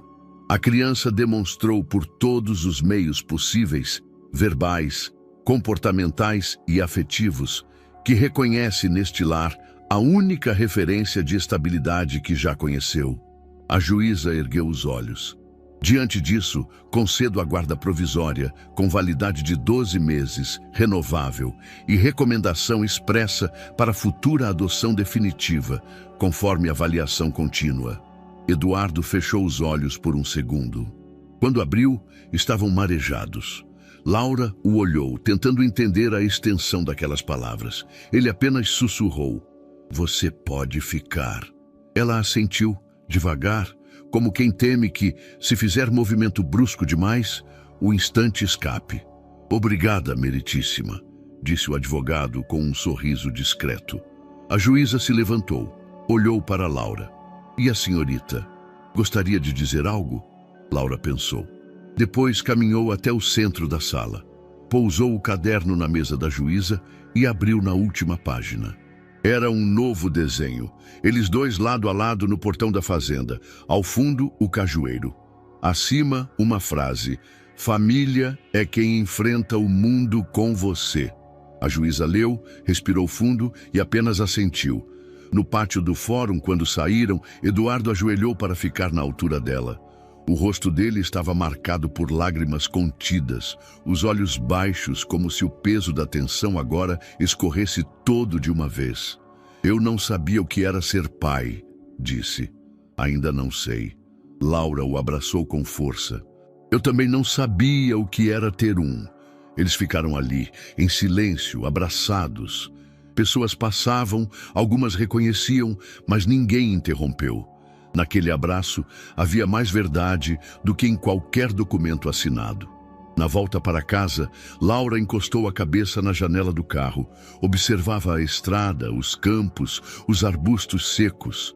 Tudo parecia igual, mas ela sabia, não era mais. Posso continuar desenhando no mesmo caderno? Perguntou. Claro, mas vamos comprar outro se esse acabar. Eu quero que esse acabe aqui. Com hoje, Eduardo sorriu. E o próximo começa com o quê? Com a gente. Com agora. Naquela noite, ele preparou arroz e ovos com queijo, porque era tudo o que sabiam fazer juntos, sem erro. Sentaram à mesa, dividiram os pedaços de pão e depois lavaram a louça entre pequenas risadas. Laura deixou o caderno antigo sobre a estante da sala. Não precisava mais carregar. Quando foi se deitar, vestiu a camiseta que usava para dormir e abriu o novo caderno ainda em branco.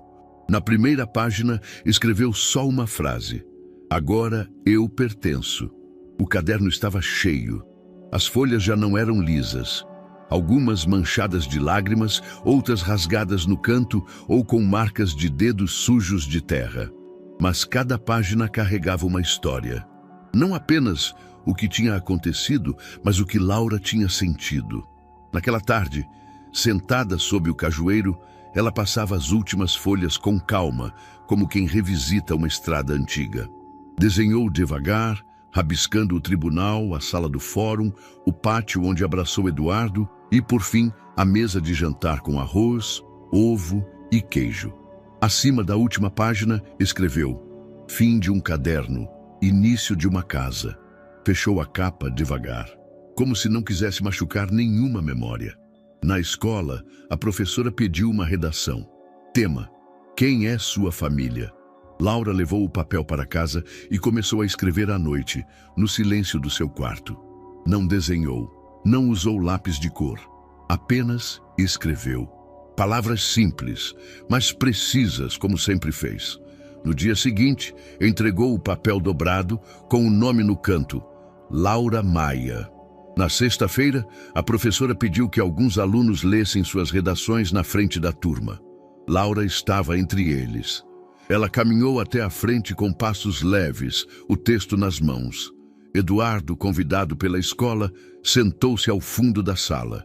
Tentou disfarçar a ansiedade, mas seu olhar fixo denunciava.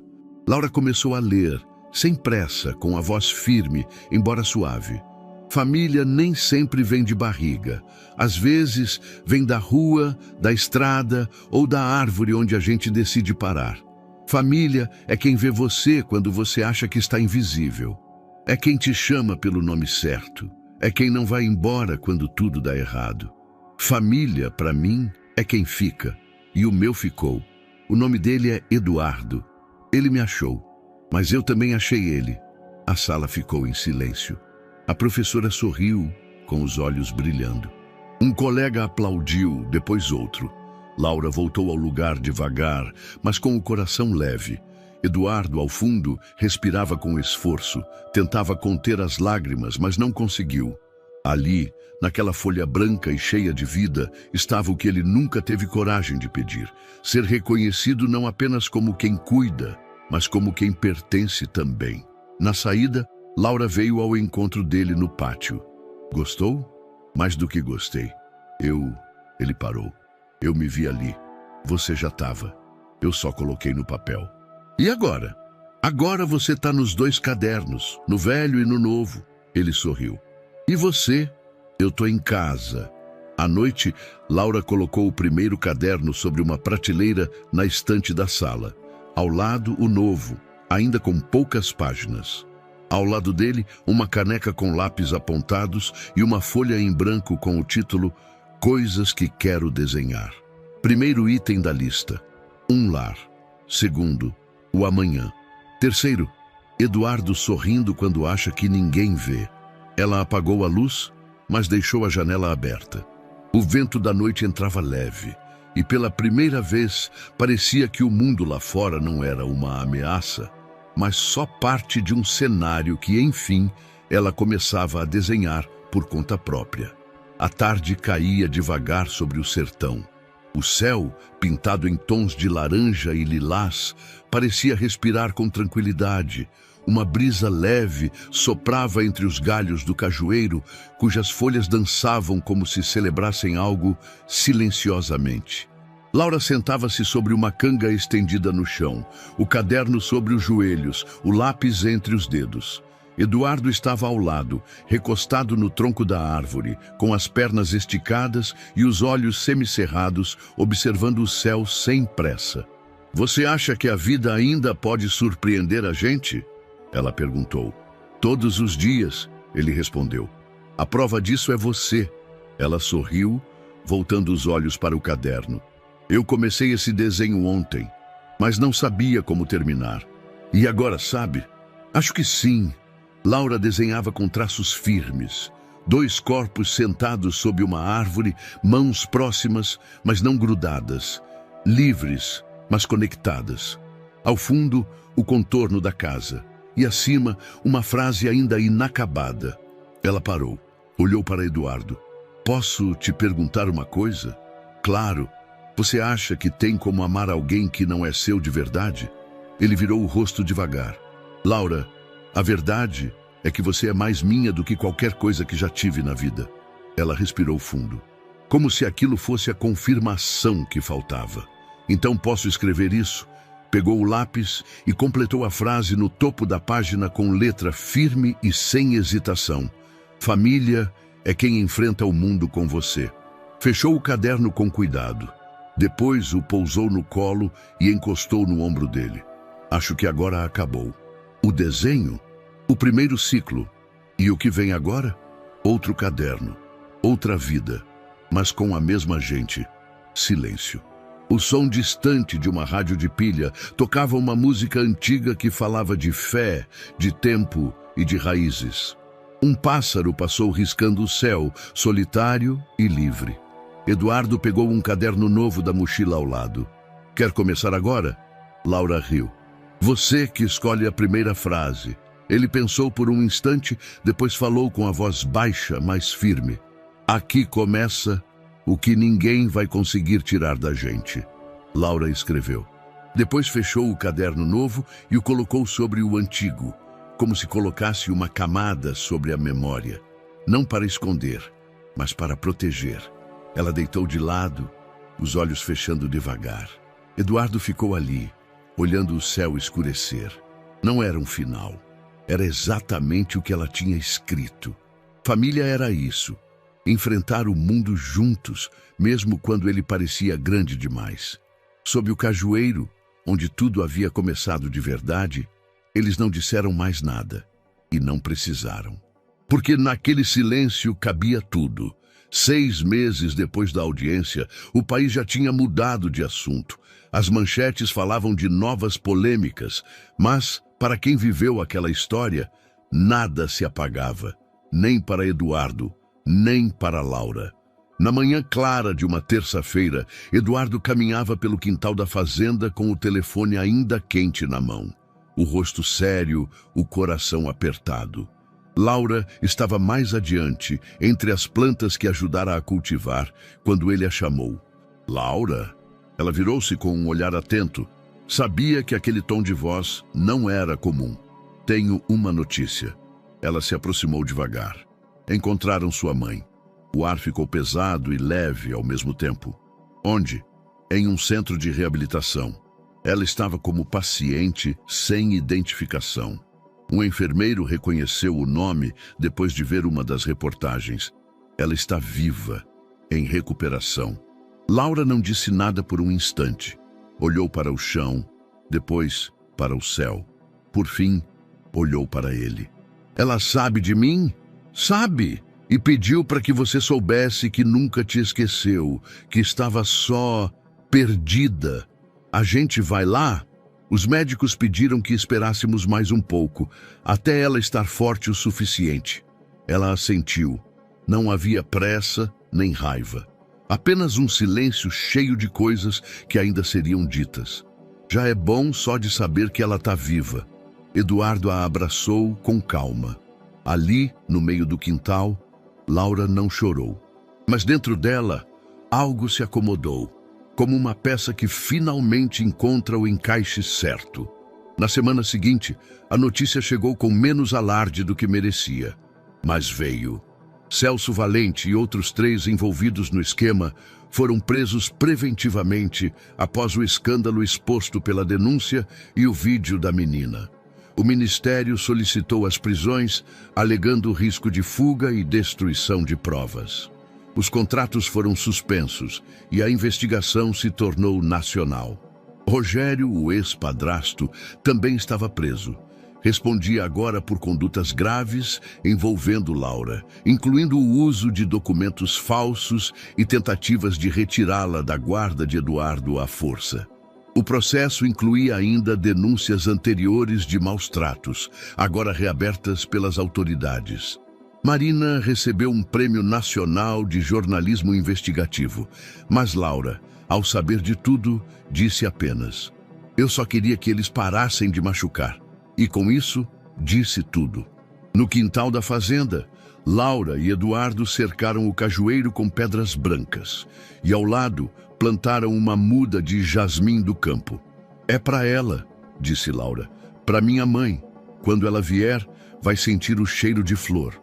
Ela escreveu um bilhete preso à cerca. "Te espero com tudo que ficou de pé dentro de mim."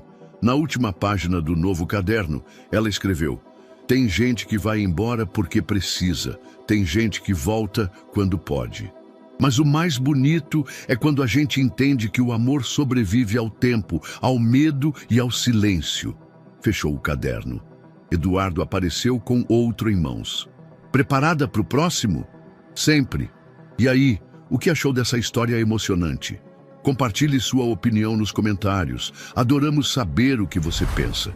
Não se esqueça de deixar seu curtir no vídeo para nos apoiar e de se inscrever no canal. Até a próxima.